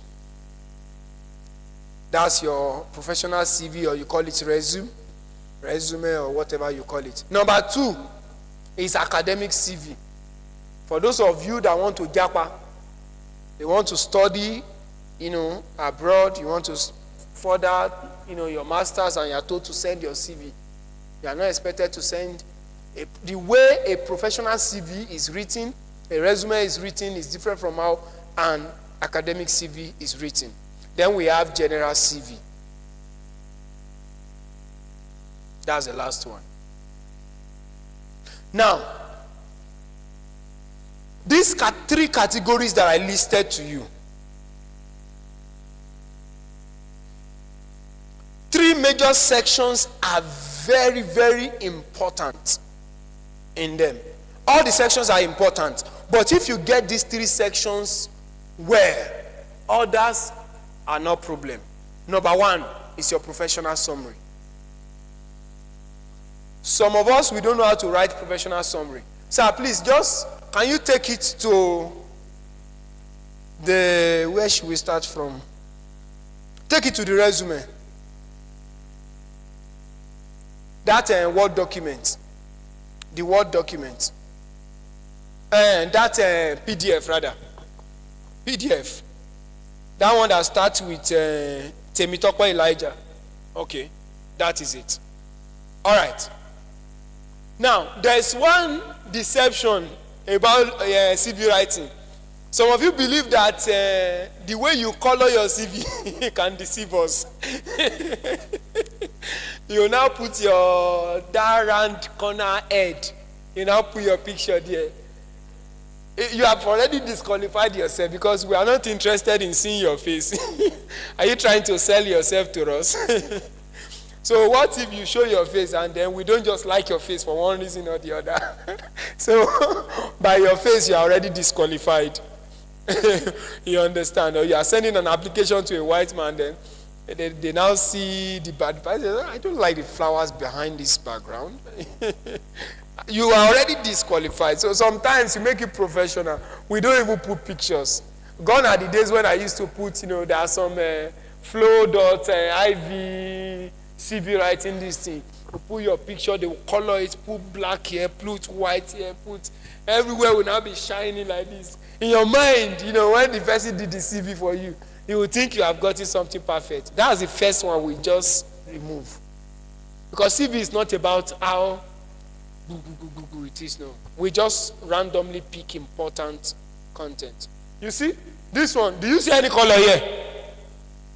No color. It's just Word document converted to PDF. This is my standard CV. I have all those ones. Those days when I was still not an expert before I have the knowledge. That's when we used to do all those template CV. You know, all of us we should understand, because it was when I was serving, I also did those templates one. So all corpers should have those templates. You know, those templates that they would divide the page into half. Then this side will be for something. Then this side will be for it's not about how beautiful the page is. It's about how clear and articulate your CV is structured. So, and one mistake people make in getting job is this: you send the wrong CV to the right job. Do you understand? Let me explain in this way. Chiamaka is a registered nurse. She wants to apply for a digital consulting work with Voice of Peace Advocacy.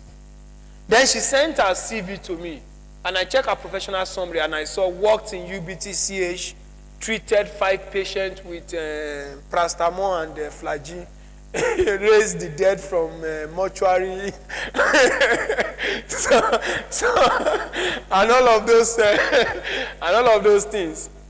Now, she's using her general CV of the nursing work she has done to apply for my digital marketing this thing. It doesn't tally. That is why everybody must know how to write CV, because if you contract your CV out that somebody should write CV for you, you will receive another job application that is not in line with what they have written for you. You have to retune that your CV to suit that particular job function.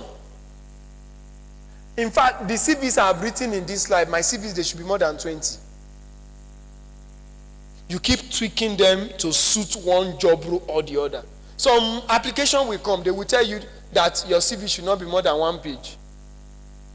So you have to use from your sample and unpack something there, summarize something there, just to suit what they want. That is why it is important for you to know how to do CV. Is it every time you receive job application, you now be looking for somebody to do urgent CV for you for 7,000? You keep spending. And it's something you can do with your phone, with you have laptop, you have something. You understand? So that's why it's important. So that mistake is an error that a lot of people commit, using the wrong expertise to apply for another role. So no wonder a lot of people make applications, they don't pick you. Why? Because your professional experience does not tally with what you have applied to.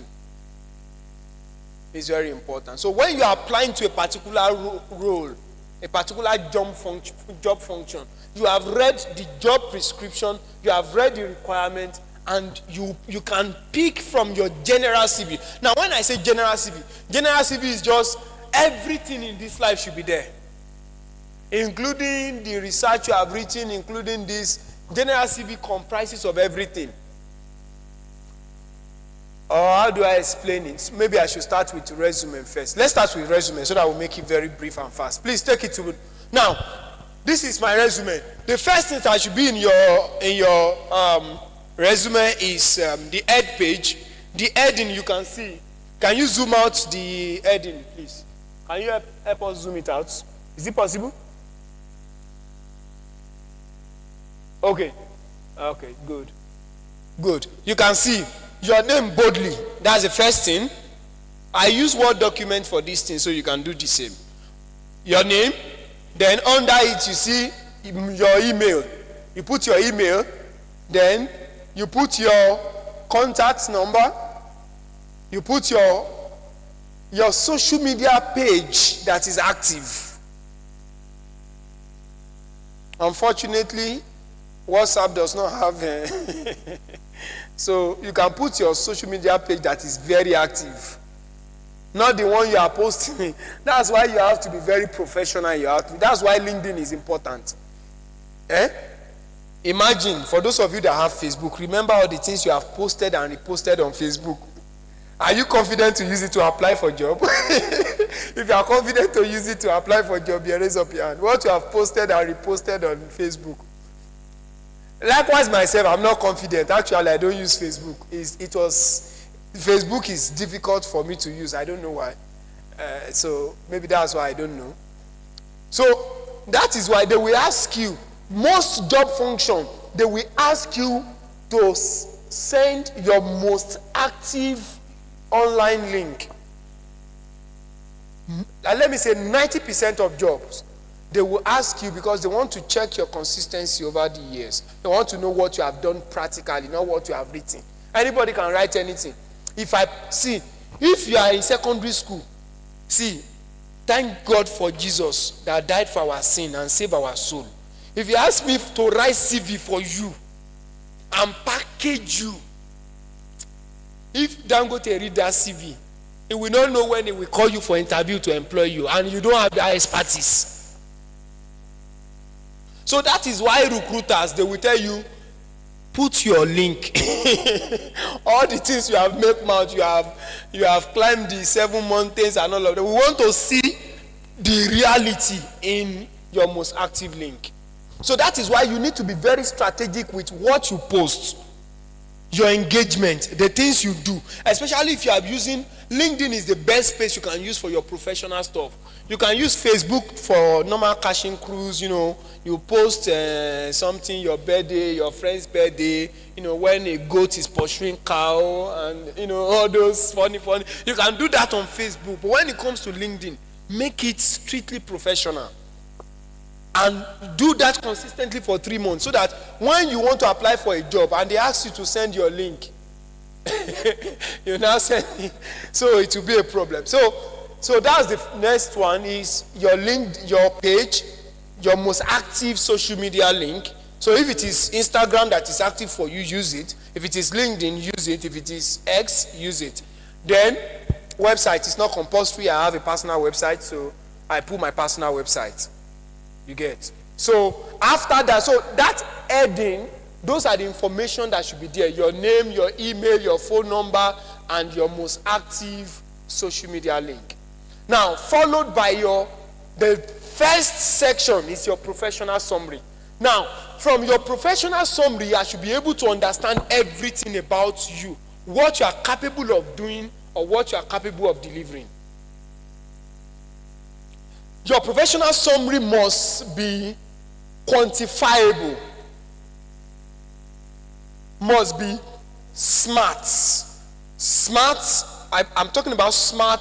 It must be specific, it must be measurable, it must be realistic, it must be something. For instance, let me read mine. Please take it there. Mine says, my professional summary, and don't forget, your professional summary should not be more than, let's say, 5 lines. Let's say 4 lines is okay for you. Start with 4 lines. 4 lines is okay. Now look at mine. Let me read it out to you. Dedicated and result-driven community engagement, peace building and conflict management consultant. That's what I want to put there. Okay. With over 5 years experience in research, community engagement, public speaking. Look at what I did there. I put yes, measurable. With over 5 years experience in so skills in research, community engagement, public speaking, advocacy, project management, and peace building. Proficient in designing and executing faith-based capacity building initiatives to mitigate religious tolerance and promote peace. A seasoned community engagement expert and grassroots mobilizer who have played a key role in implementing peace building initiatives across various regions of Nigeria. So my professional summary, everything is all about peace. Because what I use my CV for is on that professional part. I'm not using this CV to apply for a social media role. They will not pick me. They will strike me out immediately. What concerns them with community engagement, advocacy, interfaith dialogue does not concern them. So this CV, that's why I call it a resume, is tailored to a particular job role. And that's why you see me mentioning peace building, community engagement, interfaith dialogue, peace, then research advocacy, 5 years experience. So you also quantify, say some things were maybe 5 years in leadership experience, something. 5 years leadership experience, blah blah blah. 3 years, you understand? You can just keep it simple and clear. So that's your professional summary, and it's very easy. Just type something. Your grammar might not be correct. Put it on ChatGPT. Tell ChatGPT to clean it for you and help you write it in a professional way. ChatGPT will create something powerful and you can edit and tweak it. If the grammar is too high, talk to ChatGPT or Meta AI.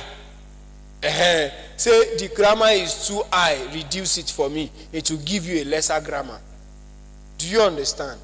So that is that. Are we clear on professional summary? So let's move on. The next one is your education. Okay, education is the next one. So the first thing, this CV I'm explaining, this one is a resume. It's not the academic CV. This is resume. You're applying for a job. This is the format every professional CV or resume must follow.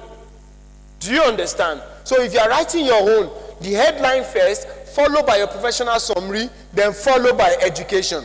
So you see my own education, the way I wrote it. University of Ibadan, Nigeria, Peace, Security and Humanitarian Studies, PhD aspirant. Then Masters in Peace and Conflict Studies, 2024, PhD grade. BSc Political Science, Adekunle Ajasin University, 2019. You see the way I wrote them. So my educational summary is clear. I didn't put my Idiroko Primary School and then St. Andrews. No, we don't need that one there. For me, I don't need it. You get?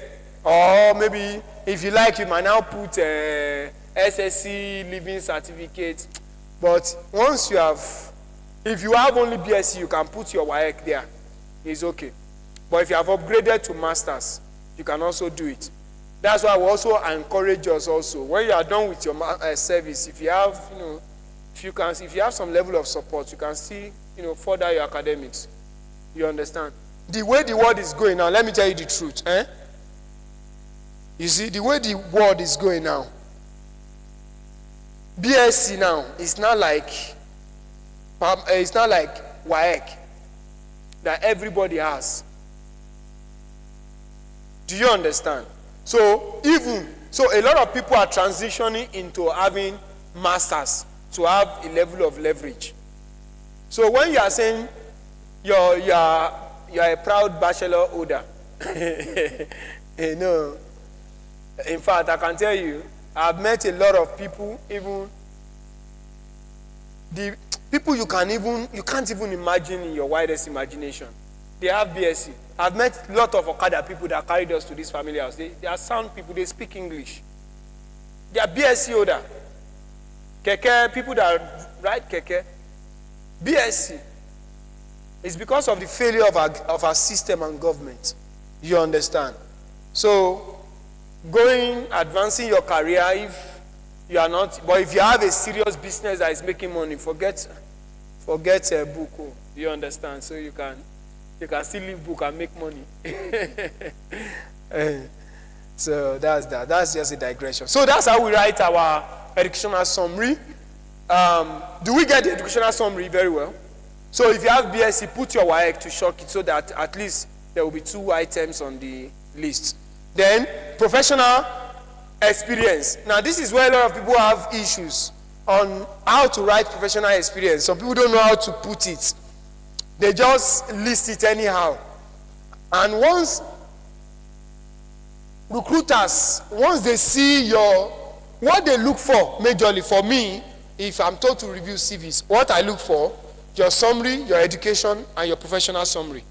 Once I get those 3, I will decide if you are qualified or not qualified. Now this is how to write your professional summary. Number 1. Now, your professional experience rather. You can either write it as only experience or write professional experience. So it's still the same thing.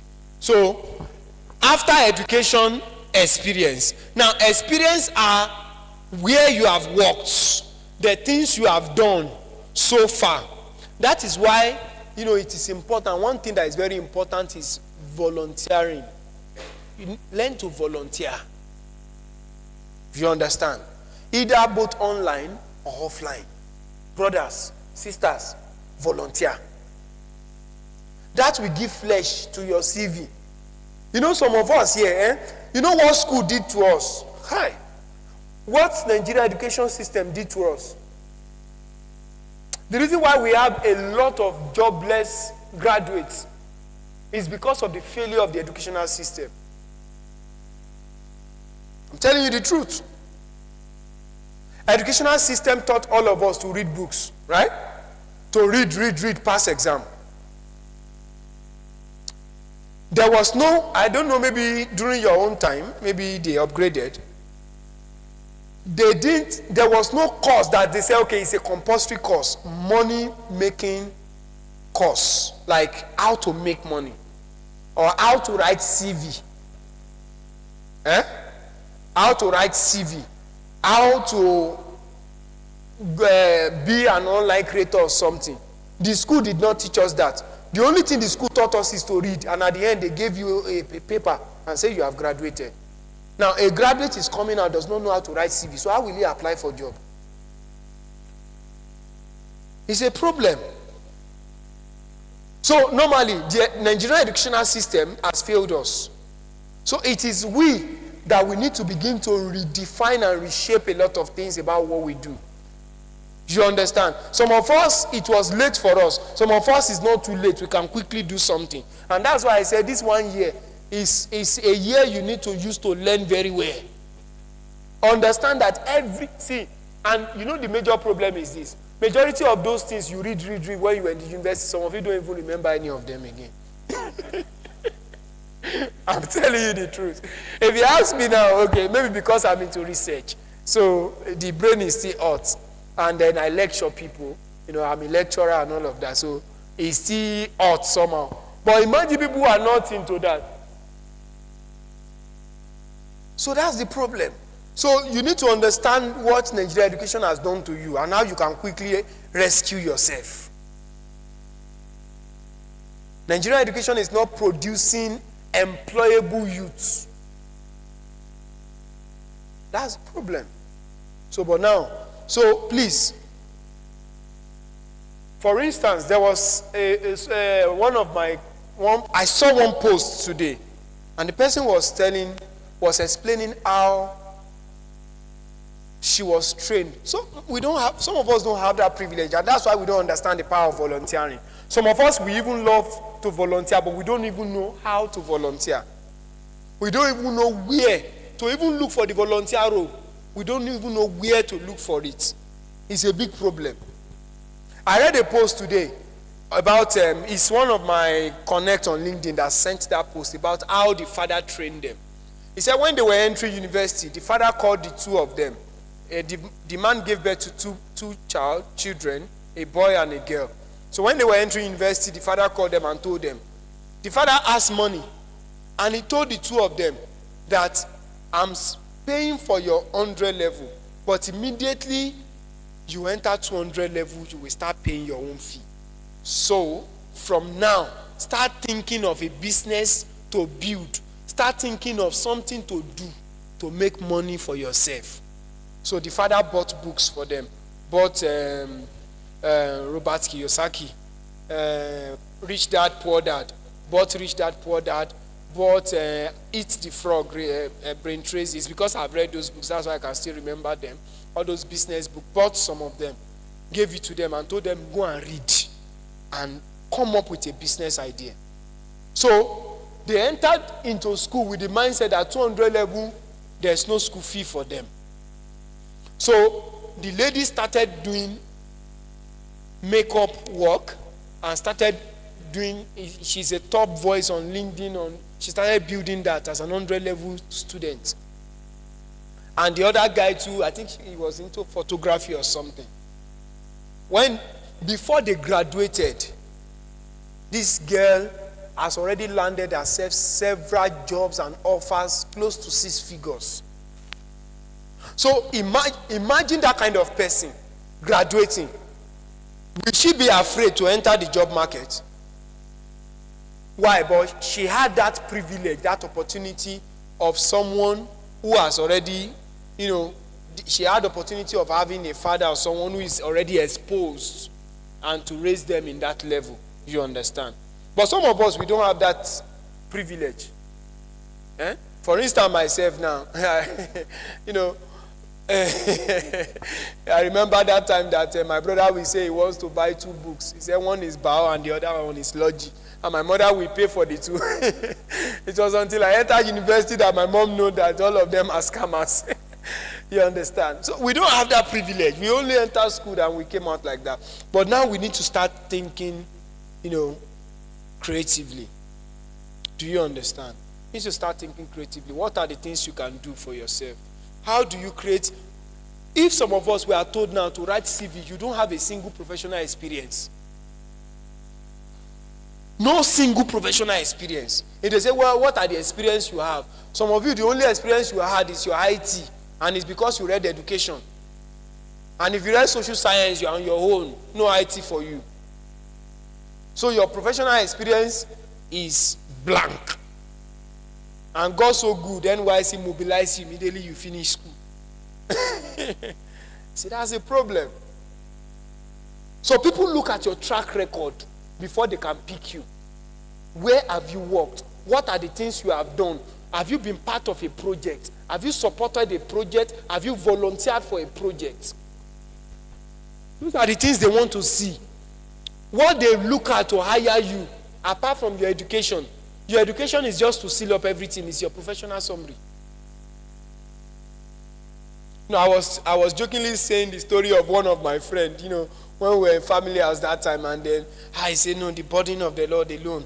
And I said, God has already told him that, it's not going to work. It's just ministry. It's just the ministry, the burden. I said, bro, we carry this burden together. At least we pray together every night. We do evangelism together. Everything you are doing is what I'm doing.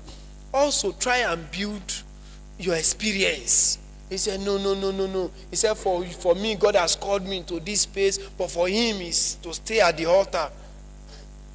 I said, there are people like that actually. We can't say. There are some people, God, if it's on express instruction, and God said, don't do anything. In fact, when God gives you prophecy, you need to understand the when. You need to ask 3 major questions.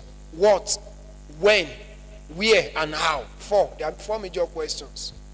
So that you don't jump yourself. He got the right instruction, but it was not the right time. It was when we finished service. I dragged all of them. Come and do this, come and do that. He said, no. I said, write CV. He said, CV. He said, he does not need CV. The burden.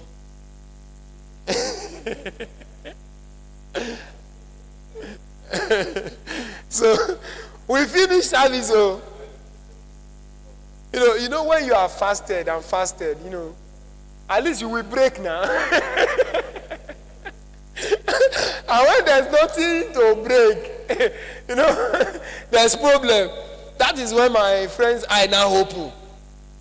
I just call me one day. I say, Prof T, Alpha. I say, man of God. I said, Prof T, I beg you, do CV for me. I said, no, it's for carnal believers. CV is not for people who have carried somebody. He said, no.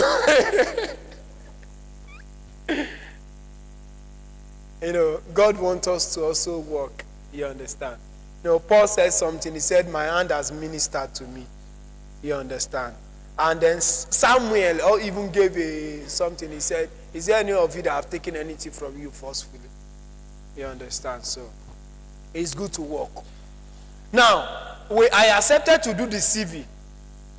Now, brother, send me your education. I sent me education. Okay, professional song we did. Now your experience. Prayer coordinator 2017 at Fire for Fire DC Ministry. Drama director this and this ministry.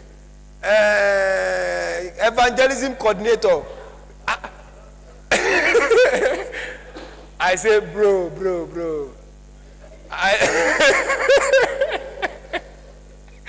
Some of you, the only experience you have now is you did prayer coordinator in school that time.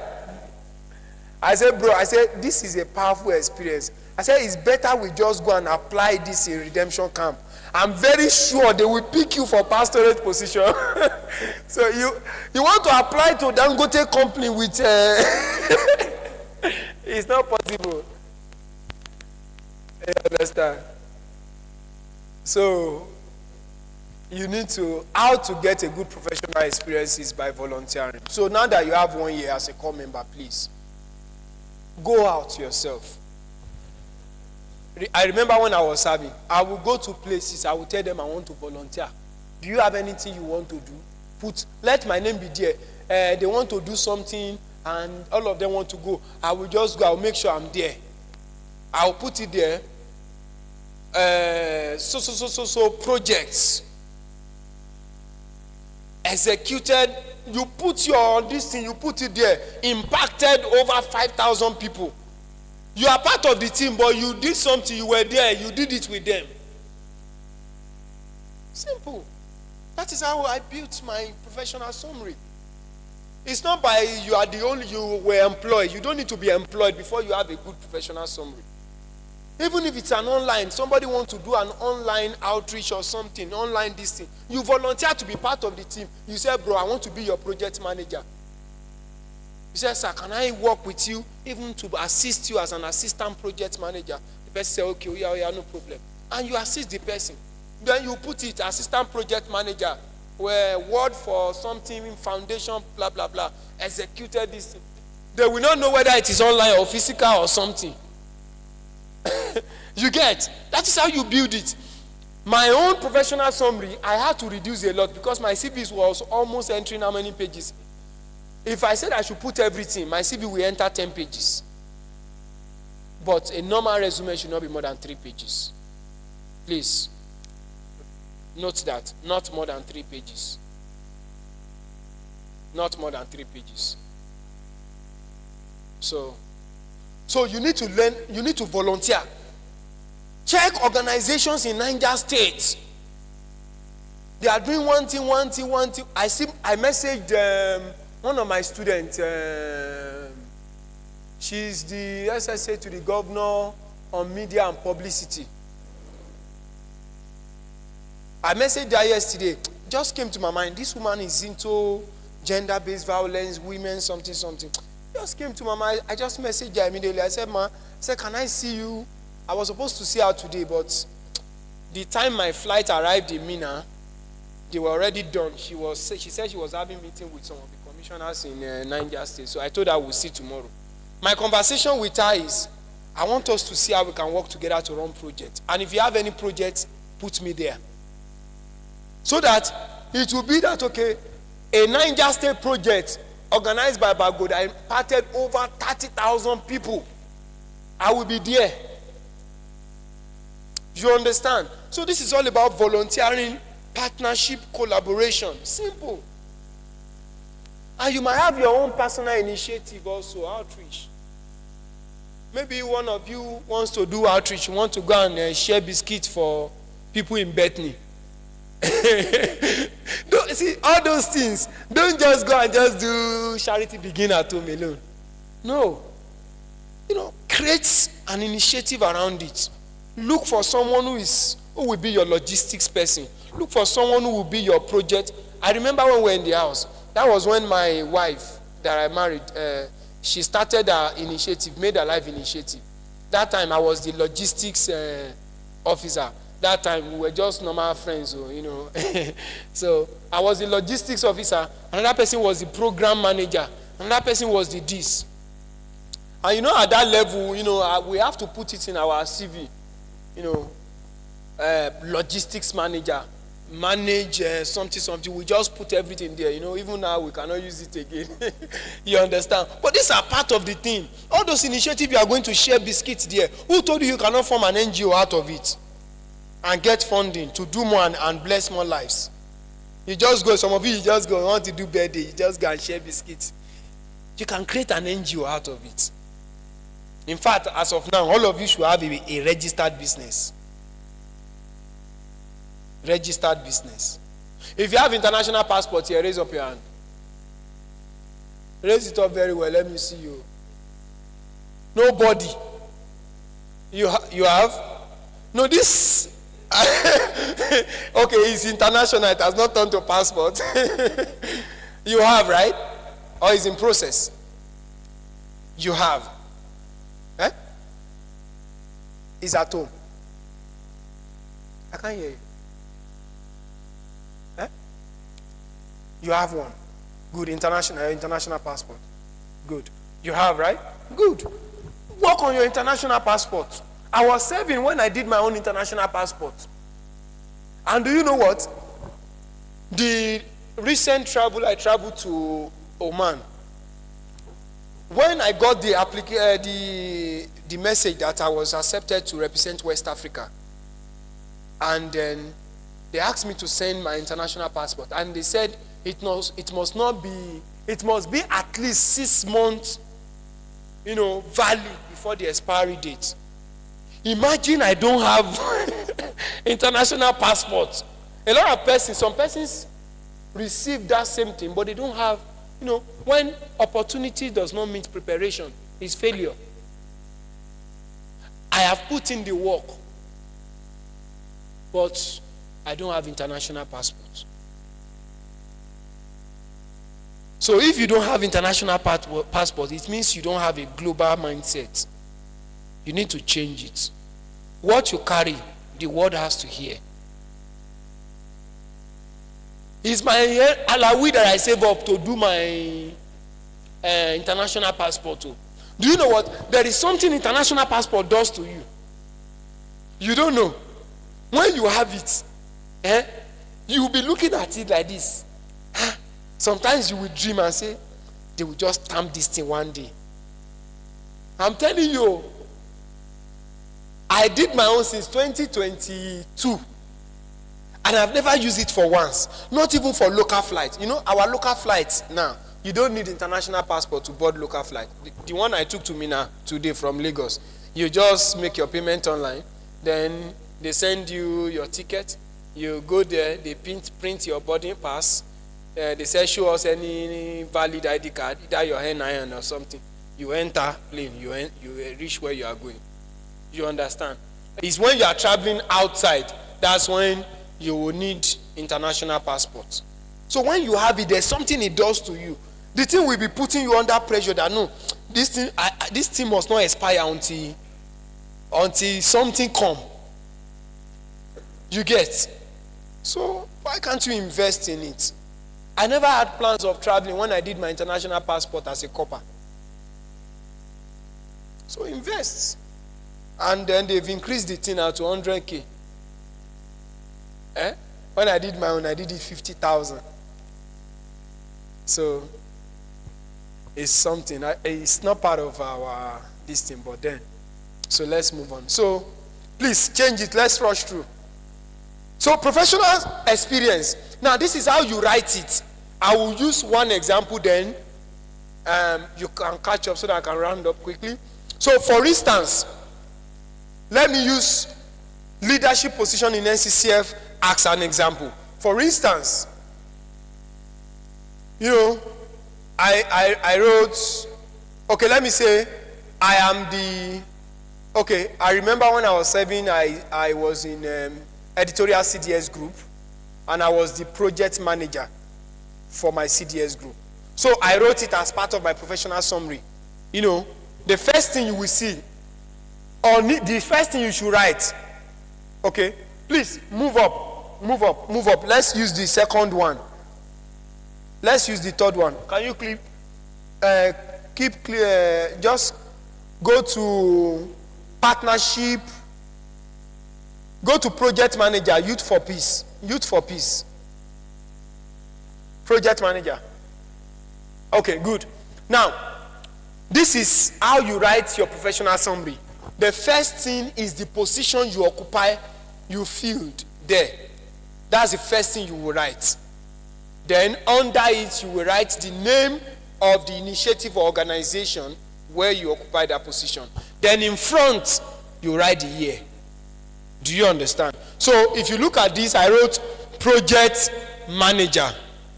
In front of it, 2024 till present. So I'm still in that role till now.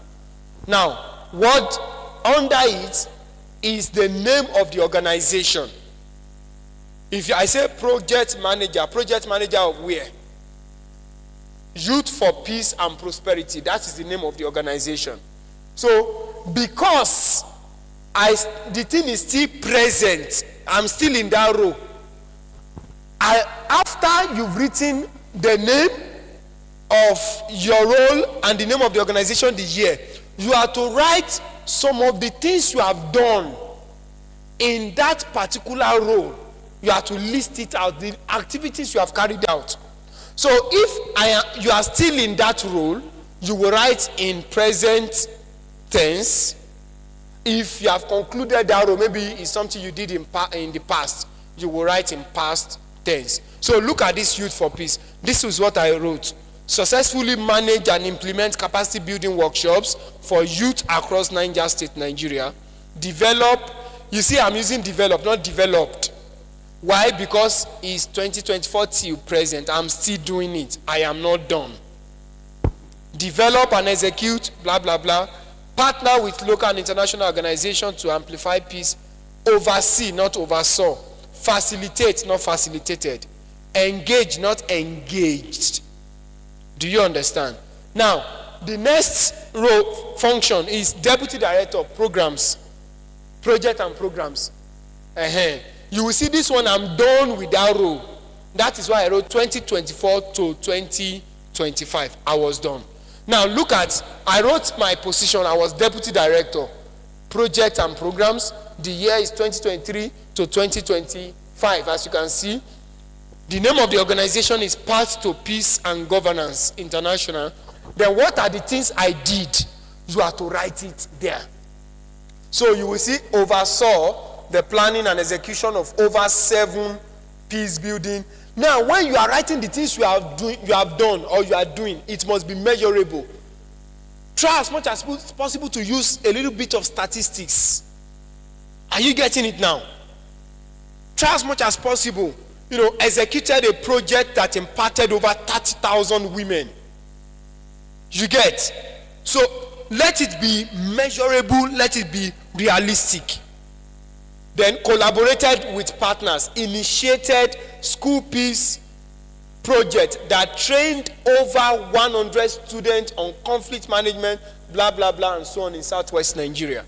So you can see all the things I wrote there, they are measurable. You will know what I have done. So when you are writing your experience, write your role, the year, the name of the organization, and the things you have accomplished or the things you are doing currently. You understand? Use a little bit of statistics. If you say, for instance, somebody should give me an experience. Where have you worked before? You have worked somewhere before? Where?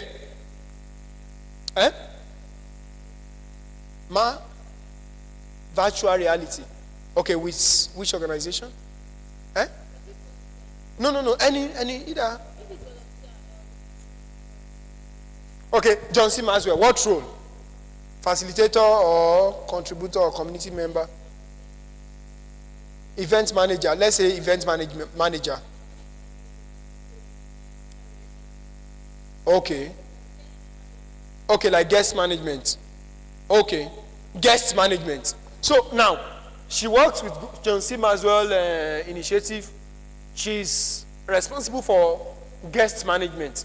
Now, if I'm writing it as a professional summary, I will write maybe guests management. I will not use the word guests. It's better to use participants. You understand? Participant is more professional than using guests. Management, then the year, if it's still present, then the name of the organization, then you write some things you have done. Things you have done. You would try as much as possible to introduce a little bit of statistics. Maybe coordinated a group of over 1,000, 1,000 participants for social projects under the John C. Maswell blah blah project. You just write a lot of things, make it measurable, make it realistic. You understand? You put it there, let the people know that this is what you have done, this is what you have accomplished.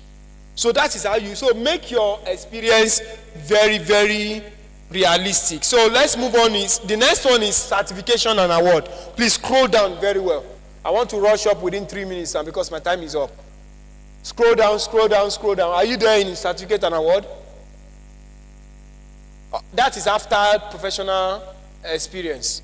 You see another heading, certification and award. Yes, I think you are seeing it. Scroll down, scroll down, scroll down. So for certification and award, just be scrolling down, scroll down. Just, it's after all these ones. Take it down. Okay, it's like when we get there, no problem. So the next one is, please write. So don't forget heading, professional summary, education, experience. Then the next one is certification and award. That's if you have, like you have gone for some trainings. That's why it's good. Don't use all your alawi to eat money. Or you say you want to save for the raining days alone. No, it's good, invest. It's good to save, but also invest in yourself. The best investment is when you invest in yourself and in other people. So don't be like that other servant that decided to be hiding all his talents. Don't hide all your talents. Invest in yourself. You get? So register for trainings, either online or physical. Yes. When I was serving, that was one of the, anytime I collect my alawi, we were collecting 33K. I would make sure I get a book. Then I will register for a training. Then I will eat very well. I don't joke with my stomach. Yes, I eat very well. If there is little one, I will save. But I will make sure that I will not buy a book and I will not register for training. It's not possible. I learned a whole lot of training in this life from people even in family house and even outside family house. So, okay, you can see these are the list of my certifications. So if you have your own trainings you have done, you have registered for, maybe project manager, this one, human resources, all of those trainings. And some of these trainings, they are online. Training on leadership. I did this one on leadership and this thing on Watson Academy. If you type Watson, WATSAN as Academy, you see a number of free courses. They will deliver the lecture to your email. Under a week, you get your free certificate. Simple. You had it. So your certificate and award. And also make sure any certificate courses you are applying for, let it be in line with what you are doing. It's good. All this my certificate. Now, if I read them out for you, you will see that it's in line with what I do. So I tailor this CV to peace building. So after your certification is your skills. Your skills is important. What are the skills that you have? Me, I wrote conflict resolution and mediation because this is a targeted CV for peace building. Some of you might want to put video editing and graphic design, good research and analytical skills, detail-oriented and strong organization skill, excellent communication and research skills, excellent administrative skills, project planning and management. These are core skills. You get proficient in Microsoft packages and data analytical tools. I use Excel, Atlas TI, InVivo, SPSS. These are your skills. You get. So that is after your certification. And if you like, you can put your skills before your certification. It's still okay. After that, you can just put your language. Language, English. Then you write your level of proficiency, fluent in brackets. You can see it. Hausa, basic. That's what I put. At least I can do in Akwana, in Agejia, Yayagida, Lafia, Kalu. It's something, it's basic for you. At least you can say something. Then reference, you can put any reference. Another one part I leave out here that I don't put in this my CV is volunteer experience. Some people used to add that to it. Volunteer experience, project you have volunteered for. The reason why I didn't put it is because I integrate it under my professional experience. But some people will extract it out. They want to see your volunteer experience also. What project have you been a part of? You understand? So if you like, you can separate it and create another section. You get? So that is all about the resume.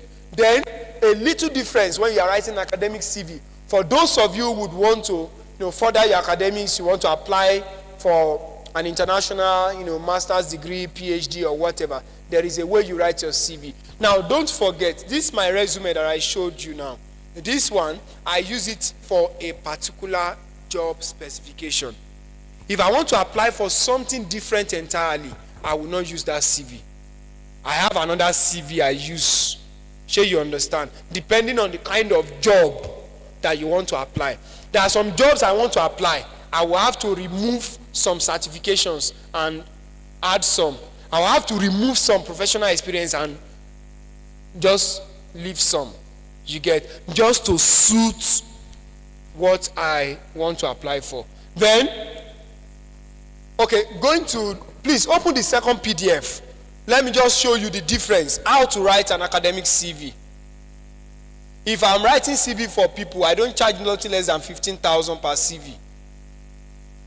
Yes.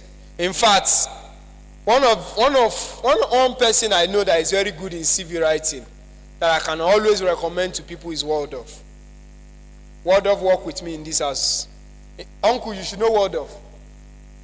Okay, Uncle is not here. Okay. Papa, you know Waldorf, right? Okay. That was the former NCCF uncle. He's into CV writing. He's very big on CV writing.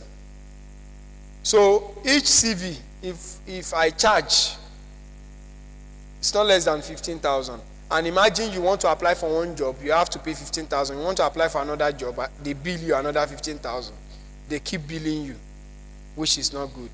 So, and you still have a lot of applications to do. So it's good to learn it. So that's why it's very good, you understand. So for academic CV, this is how it is done.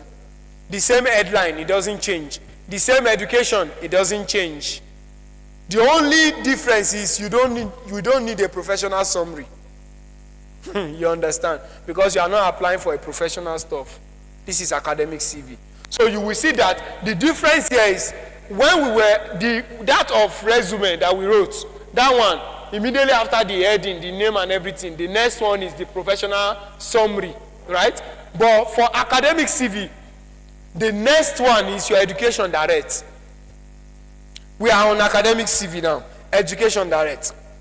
You can see my own University of Ibadan, I finished from UI, PhD, blah, blah, blah, and all of those things. I wrote it there.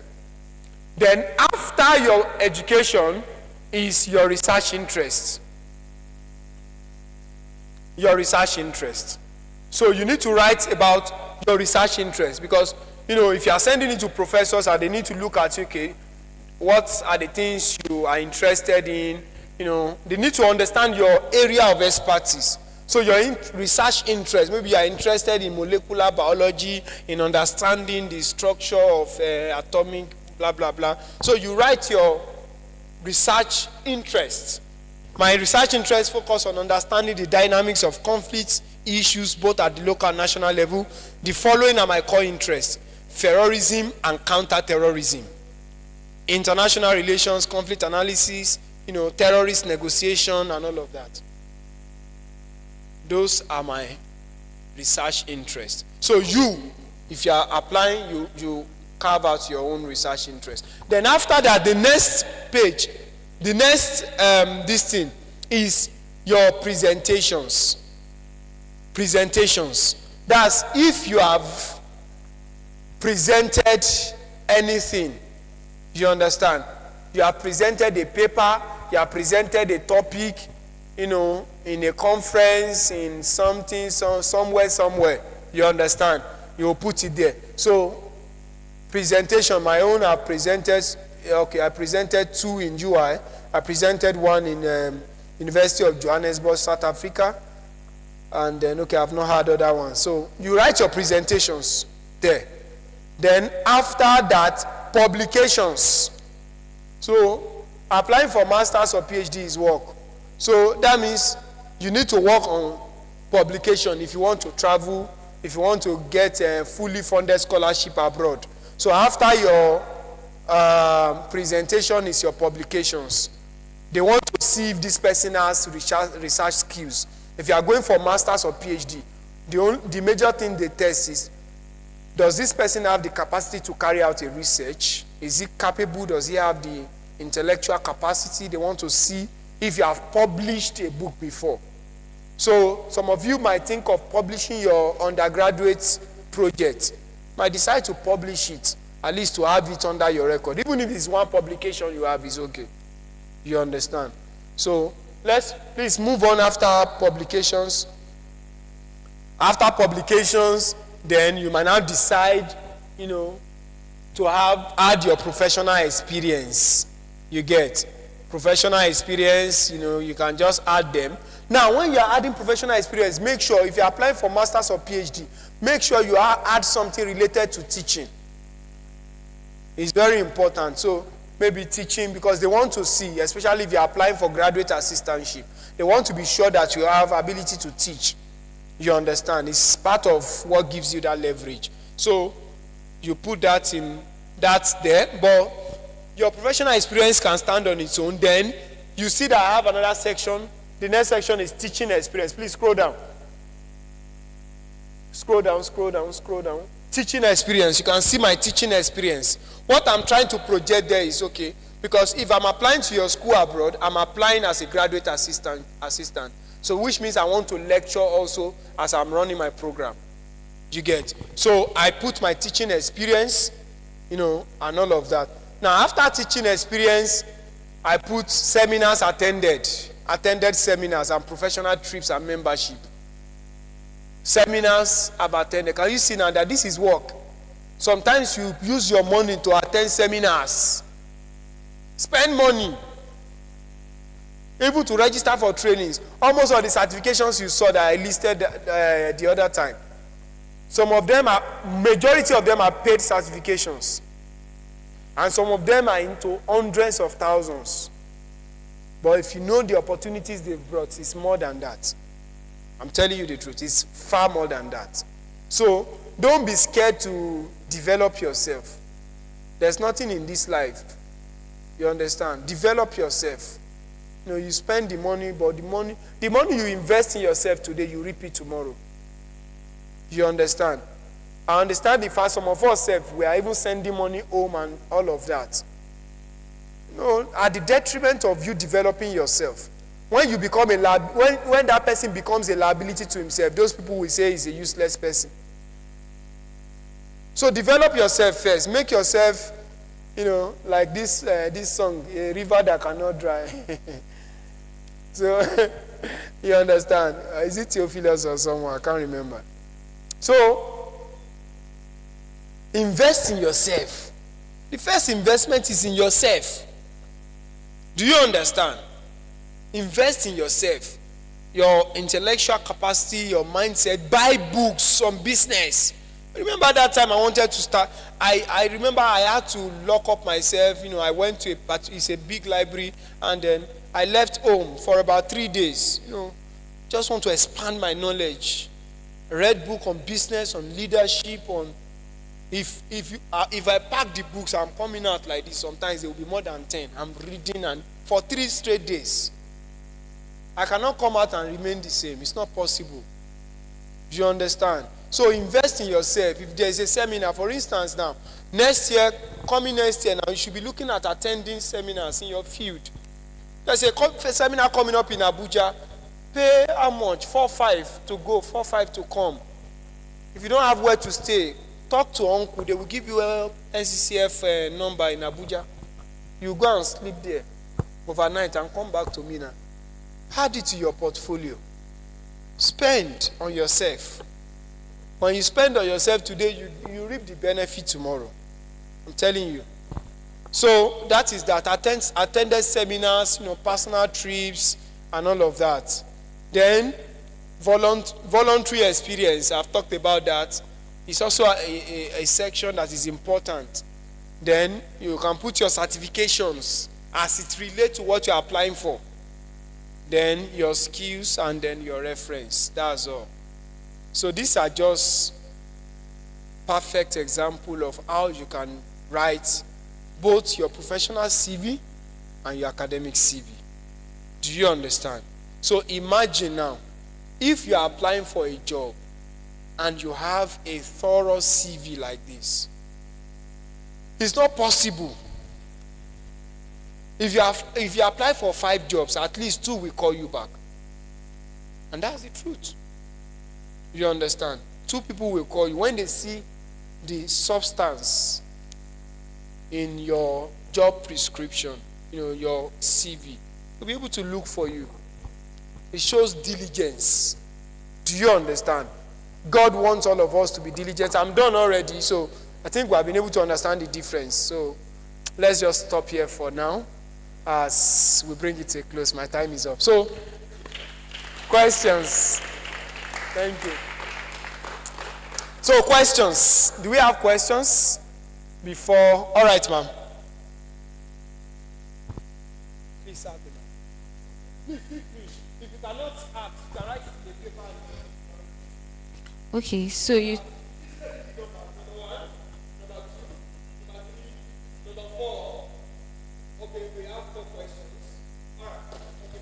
Okay, so you talk about professional summary. So I feel that I felt that like someone starting out now, like for my CV, I didn't put professional summary. I wrote career objective because I felt that I'm just starting out. So majorly, maybe I'll just be looking for entry level roles. So is that one okay for it?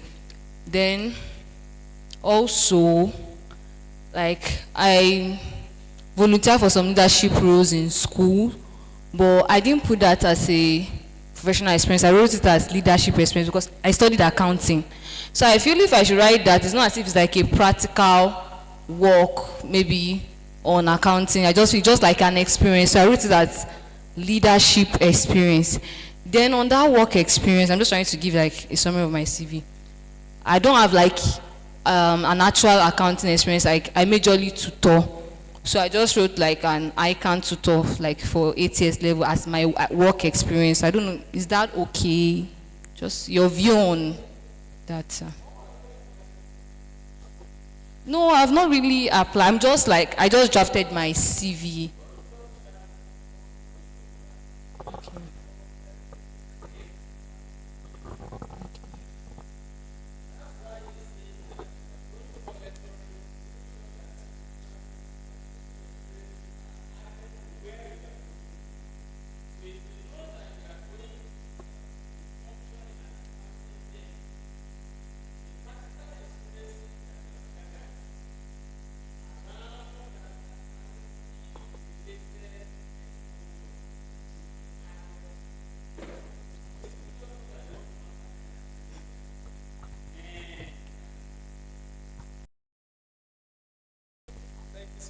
So that's actually the perfect answer to that. So the first thing you will do is, like Daddy said, you need to have a goal in mind. You already have a niche, accounting, right? So maybe you are going into auditing or whatever aspect of accounting. So you already have that in mind. So from there you can build a general CV first. Start from there. But everything you are building is tailored towards your accounting. You are not writing academic CV or whatever, you understand? So if you are writing for just your resume, even your professional summary, with what you have said, you are an ICANN tutor, and then you've led some group of people in school, you already have a good professional summary. You can keep upgrading. you can put it, and at the end you can say you aspire to, just add the last paragraph. But if all your professional summary is about what I wish to do, so why are you disturbing me that you are looking for something for a job? So I'm not looking at employing newbies. Are you getting it now? We are employing experts. So and I'm seeing someone that is saying, I am aspiring to. You understand that? So you can just put that at the last paragraph, But then let the major paragraph be about what you can do with. You understand? Your experience in different aspects of accounting. You are already a certified accountant.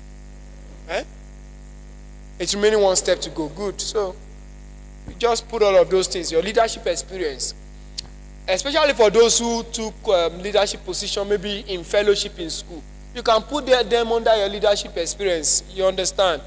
You can still manage them under, you understand, leadership experience. It's good. You can manage it. You led over 100 students, coordinated activities, led women and all of that. So your second question is you said you use career objectives. You can use career objectives, or professional summary is better. You understand? It's better. Yeah, professional summary is better. Then the second question you ask is if you can use that under leadership. It's not like practical. Okay, you cannot use it under your professional experience, right?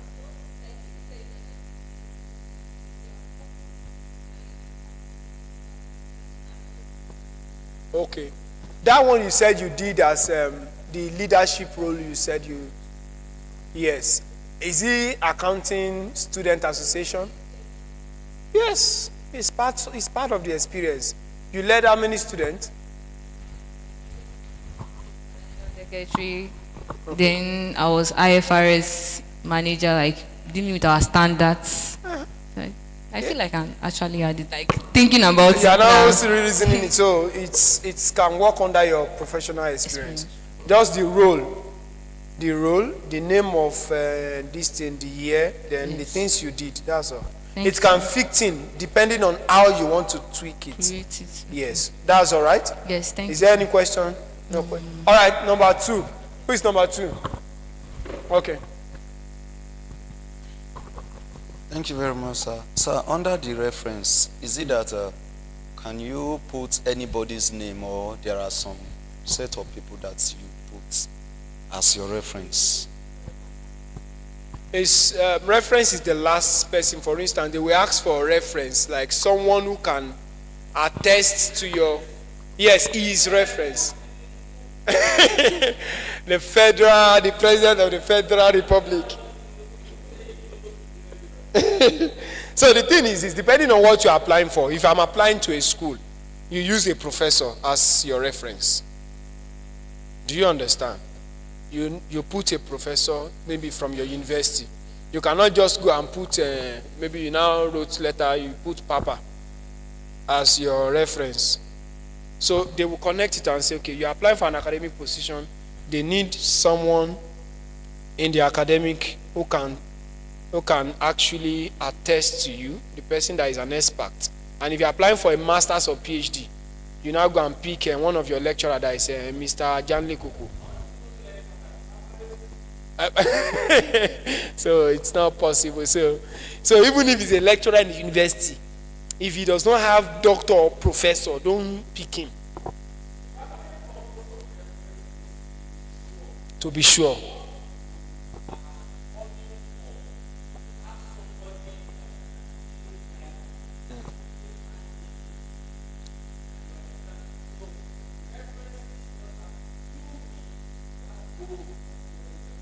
Exactly. For instance, if you want to apply for, let's say, masters now, your previous supervisor, you understand, is one of the very tangible person that is supposed to be your reference person, because it's possible your masters is the continuation of what you did in the first degree. And at whatever point, the numbers of journals he has published, the numbers of exposure he had had, he can easily slot you in any one of it. And that will also give you more qualification. So always have it that somebody that is relevant to where you are going to is your reference point. So, do you understand now? And mostly, when you just put the person's name and the email and the phone number, and please, don't make this mistake. Whenever you are writing CV and you are told to write your phone number,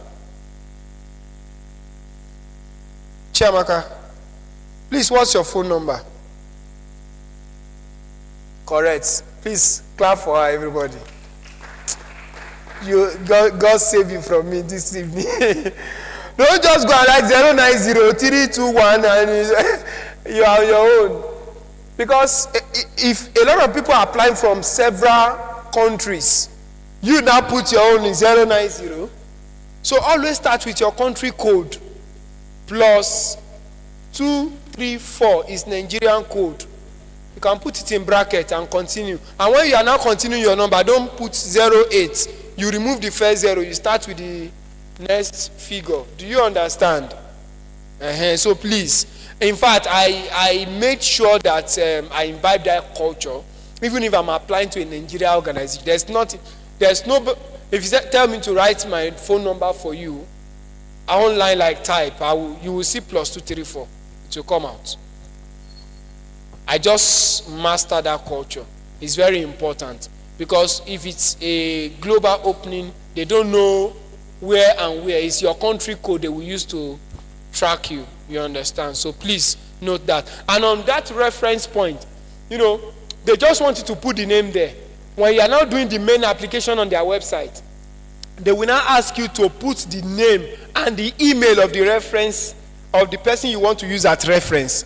They will now send email to that particular lecturer. The lecturer will be asked to write a reference letter for you.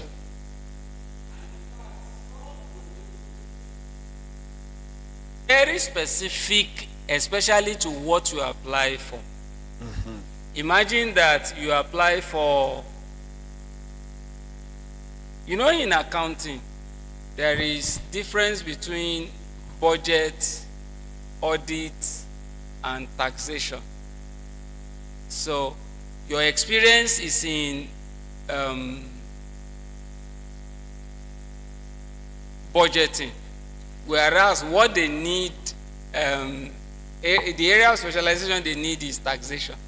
So you realize that the person that is to do the referencing for you, if he goes to the other side, you are out. Because they will know that you are just trying to falsify.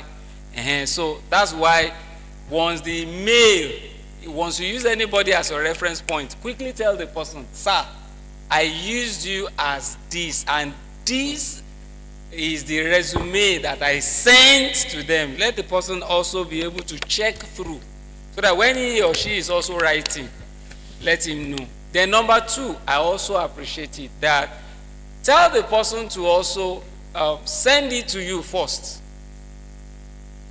Do second check, so that the two of you will be on the same page. It will not, it will be like an assisted reference sent to them.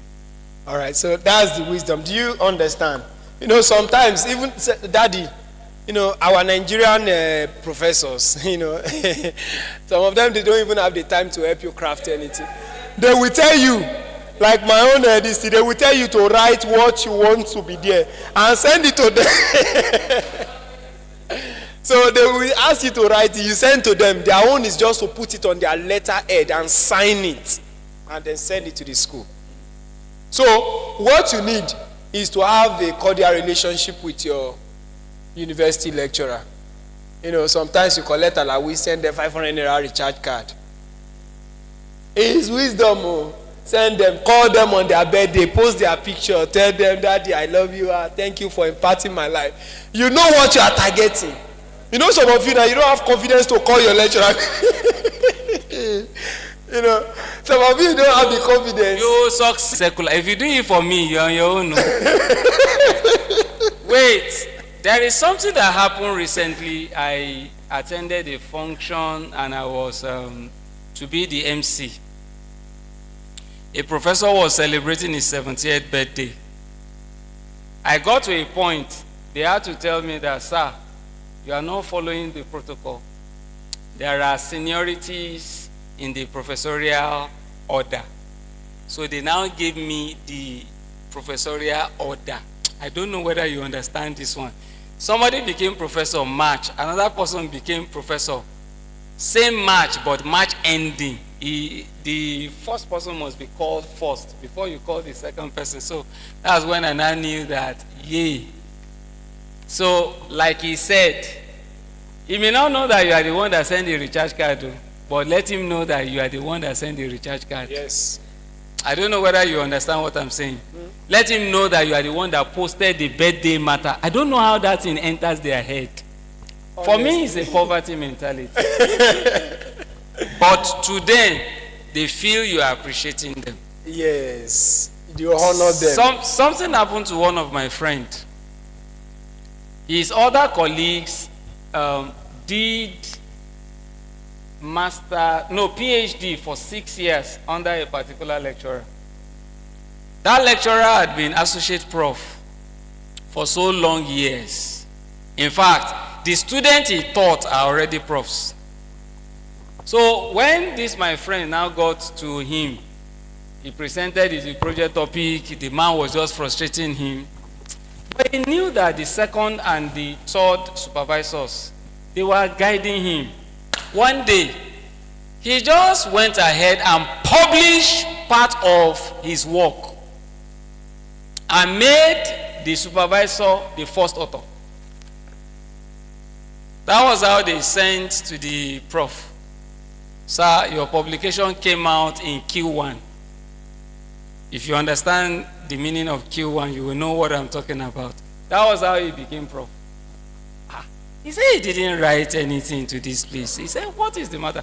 By the time he went to check, he now saw the second author as a student. He said, did you write this paper? He said, and you put me as first author, and you know I didn't write this. He said, yes. I said, bring your project. He finished his project for him. And in 2.5 years, the guy graduated. Yeah. I don't know whether you understand what you're saying. So that these things that we're talking about, the way it operates in the secular world, just make sure that you give them attention, you give them respect, you give them devotion, you are loyal to them. No matter wherever you see them, you do dobale, just carry them very well. If not, you are on your own. So it's very important. So let's learn to build relationship and keep relationship. All right. So we've answered your question. Number 3. Okay, please.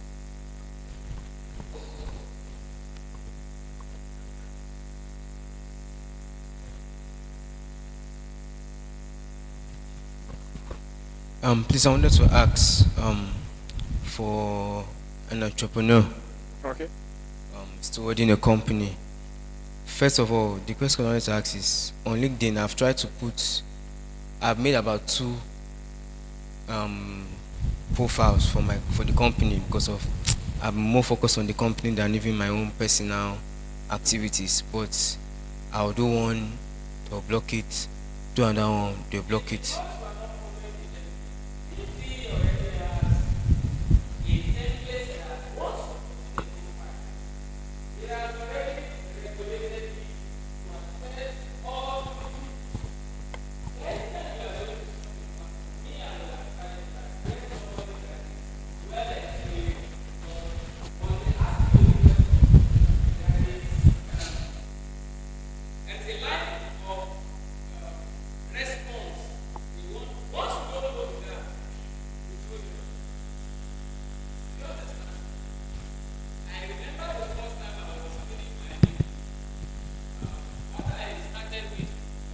Partner.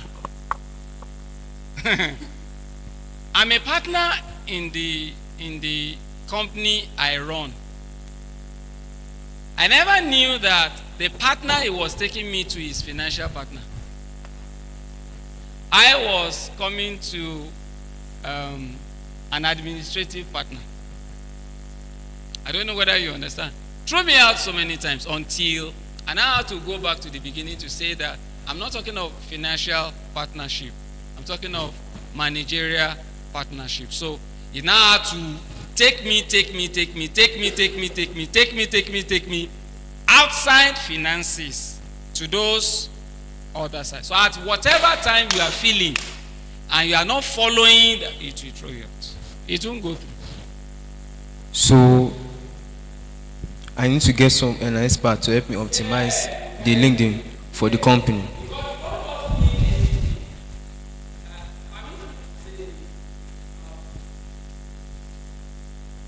He has told us about how you write your CV. Honestly speaking, 2003, yes, 2003, I read a book that says 1001 ways to write CV. I was like, what kind of a useless book is this? But by the time I sat on it, that's when I realized that, wow, those of us that have written CV before is like the Yoruba letters we used to write. You know the Yoruba style? Ọmọ mi ọ̀wọ́n, ṣé àlàáfíà ni, gẹ́gẹ́ bí èmi náà ṣe wà, pàtàkì ọ̀rọ̀ mi sí ọ ni pé. I don't know whether you understand that. That's the pattern that you write letter in Yoruba. But I saw that no. Some you start with just your first name. Others you will just continue with other lines. Some you just write an abstract, a profile of who you are. Taiwo is an enigmatic, intelligent, this. It has nothing to do with your date of birth or any of those, diversely. Are you getting this? So there is a template like that once you put in that profile from the beginning, it has already, the AI showed me this night, and it has already have that Gazette, what did you call it? RTP or what? Applicants,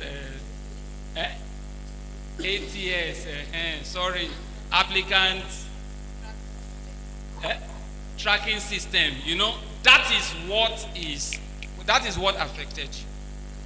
Is that understood? Just get somebody experience. Let them put you through. I was writing dossier for people that want to register drugs in NAFDAC, and a lot of company fails. Why do they fail? Because there is a template for writing it. So once you just tell me that it's antibiotics, I know which profile to go. Once you tell me it's helmintic, I know what area to, wherever, I know what and it will scale through. Right there. But if you don't follow that, they will throw it out. Understood? Yes, thank you, sir. Then I wanted to also ask, I've been so focused on the company and this optimization. It has been most of my mind building. That's what I've been cared about. But I'm beginning to see that what I've been seeing from the experts in the fields that I'm into as investment. In Lagos, there was a form of investment I was into. That is real estate, but now it's a broader vision, just general investment. And I've seen that these people, their companies have their own profiles. Yeah, but these people, they have their own personal identity. I'm beginning to believe that it's better if I have my own personal identity on LinkedIn. How do I go about that? And also, okay. Sir? What do you mean by real estate in your organizational profile? No, I think what he's trying to say is like if, for instance, there are businesses on LinkedIn that people register their own business online. So if he's registering his own business and is on real estate, right? Is that what you are saying? That what is the scope of your real estate? We acquire properties. Property like what? we acquire 2-bedroom apartment, And so you will duplex. now see that that is not real estate. That's not real estate. What is an estate? An estate is the combination of houses, buildings, that have so many facilities, so many amenities, so many matters that are supposed to be added to it, not one house. If you are a seller or a buyer of one house, you are not into real estate. Are you with me? A real estate person are the people that come to this neighborhood, for instance. They look at the expanse of land. How many plots is here? 80 plots. Out of these 80 plots, I think 50 should be for houses, one should be for clinic, one should be for fire service, one should be... That's who a real estate minded profile is all about. Are you with me? So once you are now, am I safe? What up? Can I continue? Okay. Prof T, sorry, fear gripped me because I was hearing some murmuring at the back as if there are issues. So if I am now to write a profile about real estate, and I'm now writing a profile of 2-bedroom flat, it won't fit into that. Because real estate managers, they need surveyor, they need civil engineer, they need electrical engineer, they need quantity surveyor, they need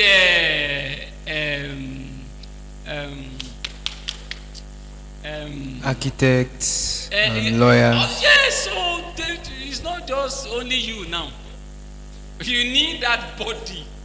Not only you just want to buy 2-bedroom flat, you want to sell no. And all of them will have their certificate attached to your certificate of incorporation. Because that is what will give you recognition. Is that understood? That's why I'm saying that if you are bringing in such into your LinkedIn, it can only pass if it goes through the template that is for such. But if not, they will throw you away. So on that, I would also add to what Daddy said. Daddy has already clarified that real estate is a wide field. You understand? We are not also. It's not also bad to start small. You understand? But then one thing that can also help you, Daddy, I don't know. It might also be, even though you are starting small, you can also affiliate with other well-established and to upgrade yours. So while you are building yours, you are still working with other, real estate. Maybe they want to sell this thing. You post them on your own timeline. You get to boost. Before you know, within few time, your own business will also grow. You understand? Everybody start from somewhere. So that will help you to really make it very, wide. What I wanted to ask Okay. is my personal profile. How Yes. I can optimize it with the company to make it more viable. No, you can't. You have to say, for instance, I have my own personal organization on LinkedIn, Voice of Peace Advocacy. It's different from my own personal profile. Do you understand? My own personal person, people see, for instance, this man, Tony, is it Tony Lumelu? Who is the founder of UBA Bank? It's Tony Lumelu, Abi. There is UBA Bank on LinkedIn. Then he also has his own personal profile. Well, it's stand because the age we are getting into, people are also becoming, when you are looking for resources is also in people. So if you look at the level of investment he invested in his own personal profile is very great. So your personal profile is different. Some people, they invest the whole of themselves in their company and they choose to be behind the scene. They are not really active on social media, but they are putting all their effort on pushing their organization. If that works for you, fine. And there are people that their name speaks louder than what they have created. So they invest more on their own personal profile. For instance, you get to know me more than my own organization, and there's a reason why I chose that. Do you understand? So if you can still manage it side by side, it's good. To me, I would say you can have both. Have your personal profile, then create your own. Under my own profile, I'm managing about 2 other accounts. My own organization, then there's one other organization I'm managing. You understand? It's all about switching. Click the one you want to enter. Enter your own post. Click your organization. Repost there. It's simple. All these things, they don't take time. Do you understand? So you can still manage and then everything will still work out. The last person, please. Who is the last person? Okay. I wanted to ask, I was once in a class like this, and our teacher also emphasized the fact, he was saying something like the example you gave about the man of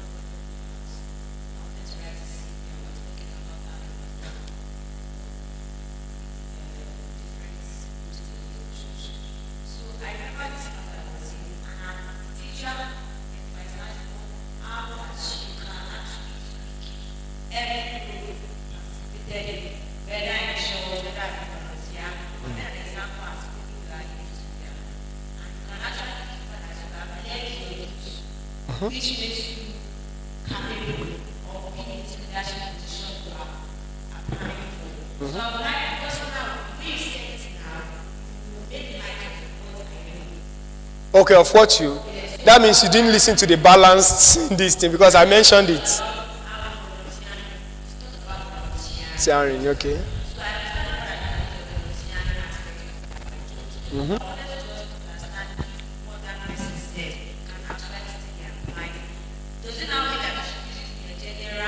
CV or resume.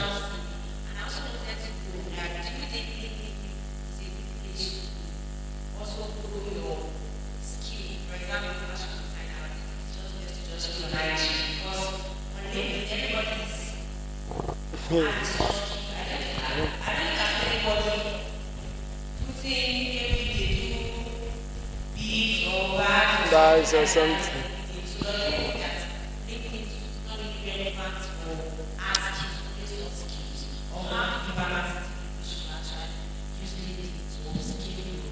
Your business. Those are powerful questions. Okay.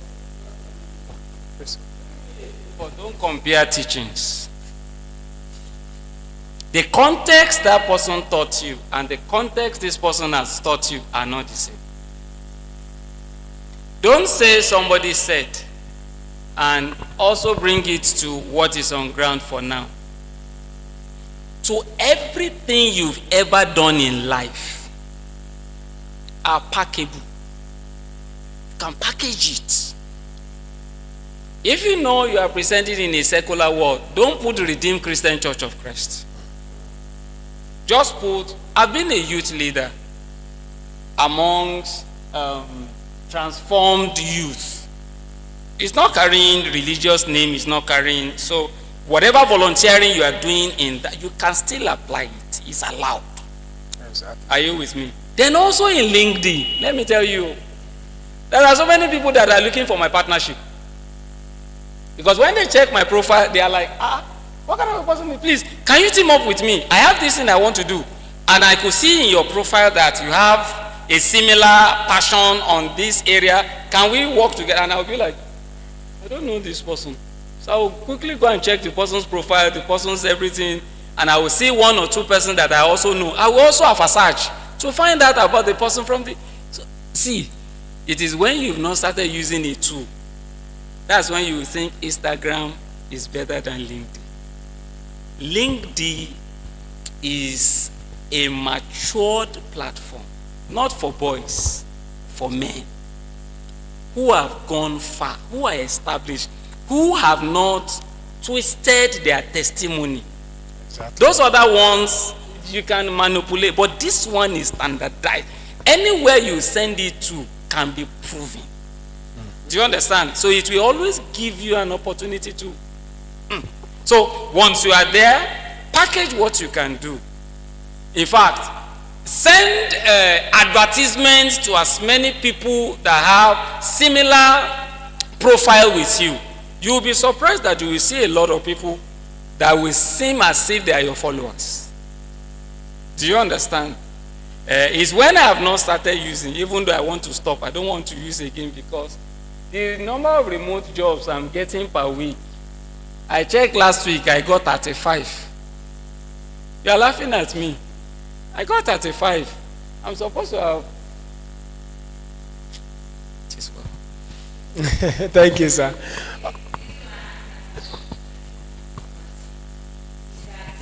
From the people I follow, let me say, there's a mic. The people I follow, or let me say the profiles I've seen, I don't think maybe I've not used the app all those well. physical Yes, skills. I've not. I'm always seeing something consultants. Social media.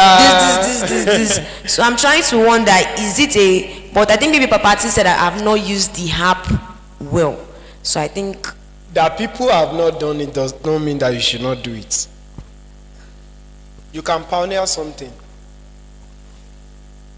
In fact, that people have not done it is an opportunity, is an advantage for you. If we have professionals, when we're looking at the statistics, we said over 900 million plus professionals are there. So, for instance, you are into fashion design. And with your fashion design, you learn a little bit of video editing and graphic design. So you made a beautiful dress, a cloth, and you put it up, you package your LinkedIn page just for that purpose. Do you know that maybe the company, they want to make a company dress or something, or maybe they want to do a project for a community and they want to reach about 3,000 people and they need to make a dress. They will remember to reach out to you. Do you understand? There's one person on LinkedIn, what he does was, he does not have soft skills. His work is to go to village, look for children who don't have sponsors or parents who are less privileged. Then he will help them, send them to school, teach. Some of you have heard of slum to school, Tunde Onokoya. Some of you have, there's nothing big in what that guy did. There's nothing. He will just carry chess, took it to slum area, gather all those Agberu boys. Say, all of you come here. Oh yeah, play chess, play one, I play two, I kill this one, I kill this one. Oh yeah, send them to school. From there, create a competition. Bought new clothes. Then he will do a powerful video of when he first saw them, when they are looking tattered. Then when he has cleaned them up, he will now do a video again and compare, post it on LinkedIn. Do you know how many persons? It's not soft skills, or which skills? There's no soft skill there. That was when people now recognize that it's like there's opportunity in this field. A lot of people are now going into that field. Are you getting it now? So there are people there is someone that started IDP campaign. His work is to work with people in IDP camp. And what he does is making soap, teaching them on hard skills. On how to make soap, how to make hair, how to make this, so that when they leave IDP camp, they can become better. If you know many foreign organizations that are donating. I have someone, I've forgotten the name of this person on LinkedIn. What she does, the government gave her a very big building. So she had, it's like a training hub. So she had a center for tailoring, center for bag making, center for this one. Her work is focused on women and girl child. So she trains them and puts the powerful video on LinkedIn. In fact, that thing caught attention of UN. They visited our training center. And you know how many dollars they pump into that business to affect lives. So if you are saying that, maybe because you have not searched. There are people, I just remember this because myself and the lady we spoke on LinkedIn. I forgot, if I remember the name, maybe I will send it. I've forgotten the name of that particular person. It's on LinkedIn. So there are people in that field. And if you have not seen more of them, if you join, it's a good one. Do you understand?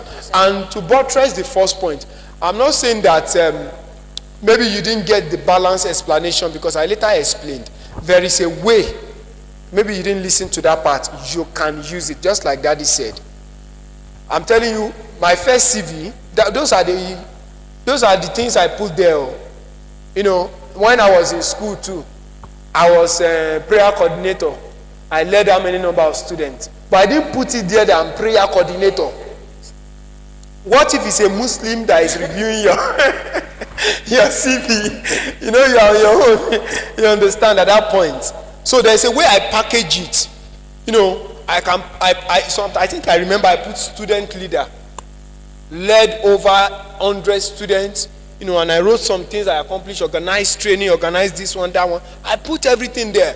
For instance, for those who are NCCF, either in-house or state executive, you know what it means if I turn that into LinkedIn profile. You know how many thousands of people they are imparting on every camp? You now put all those thousands together. You understand? So what I'm saying is, you don't write it raw the way it is. Don't just put drama coordinator. You understand? That's what I'm saying. So if you are the drama coordinator now in NCCF and you want to put it as a professional experience, you will just say that you serve as the executive something with NCCF Niger State. Then you begin to write. You start from your experience. You work with them in camp. You know, organize meetings, training, and then strategic leadership training for over 7,000 core members. You calculate all the core member that has come under your this thing. Imagine all the trainings that Papa and Uncle have organized for you people here. You think it will not enter their CV? It will enter. But he will not put that I'm the uncle. He will not put it like that. You understand? So these are the things, you know, as an uncle, he is an administrator. So instead of writing uncle, he will not use uncle. Do you understand? He is the president. Instead, he might decide to use either executive director or something, another word to qualify. Do you understand? So that is it. He will not use auntie of the house. So it's just the way you package it. What I'm saying is, you should not just use only those things as just the way it come like raw, and also seek other important role that is different from the religious role that you have. Going forward, those religious roles, you will discover they might not be able to meet up with other opportunities that are coming your way. For starters, it can work. I started with it, but now you might not be able to see it in my CV again. You understand? So you can try to register for trainings, go for, volunteer for more engagement, find your, just make sure you engage in your CDS. You belong to your CDS, join them. Pictures are very important. Like as we finish here today, now I'll give all of you assignment, because all of you will come here, we will take pictures. You will post it on LinkedIn. Yes, that's why we start. We will do the practical. Sorry, auntie, that one will not take us more than 1 minute. You put it on your profile. You were part of training, this blah blah blah. You put a short something there. So uncle might decide to write that, okay, as the part of the organizing committee for this, they were able to organize a 3-day powerful, effective program that affected the number of core members, and then these are the highlights, these are the things they have achieved. They send pictures. It's adding to you and everybody. That's how we do these things. Do you understand? So everything, it's all still working together. It's just about you keep building yourself and keep developing yourself. So thank you, everyone. Thank you. Thank you. Thank you so much, sir. Please, we can do better. Has it been a wonderful time? Has it been a wonderful time? If you know that you didn't waste your time, can you shout hallelujah? All right, so very quickly before the picture, very brief announcement. So we all know. Let me just announce it for family house members. We have devotion tomorrow morning by 5 a.m. So because we finished now does not mean that you will not be in devotion. And the master class continues tomorrow with self-leadership. You don't want to miss it. I trust Dr. Murphy. You don't want to miss it. Dr. Murphy can talk for like 10 hours if you have the time. So please make sure that you are ready. If your friends are not here, what you have gained today alone is enough for us to close the master class. Am I right? So please, if you know that you still have friends that you wish that they are a part of this, you can invite them. You can invite them. Then for the program in House on the Rock, we'll be starting by 10 a.m. The ideal to start up workshop. This time that we have break, I will bombard us. There are plenty of things that we must do. We cannot just be sleeping and be waking up. All right, so if you know that you want to attend the ideal to start a workshop, kindly meet the financial secretary of the house to register your name. Just write your name. I know that we have registered online, but I want to know the number of people that will be going from the family house. Then thirdly, for all choir members, kindly wait for a very brief meeting. Your HOD said 1 minute meeting. So kindly wait behind after the workshop for a very brief meeting. All right, so before we share the grace, we're going to be taking our group pictures now. The media team. So I don't know how we're going to do this. Okay, should we have, okay, can we have everybody? Let's have everybody.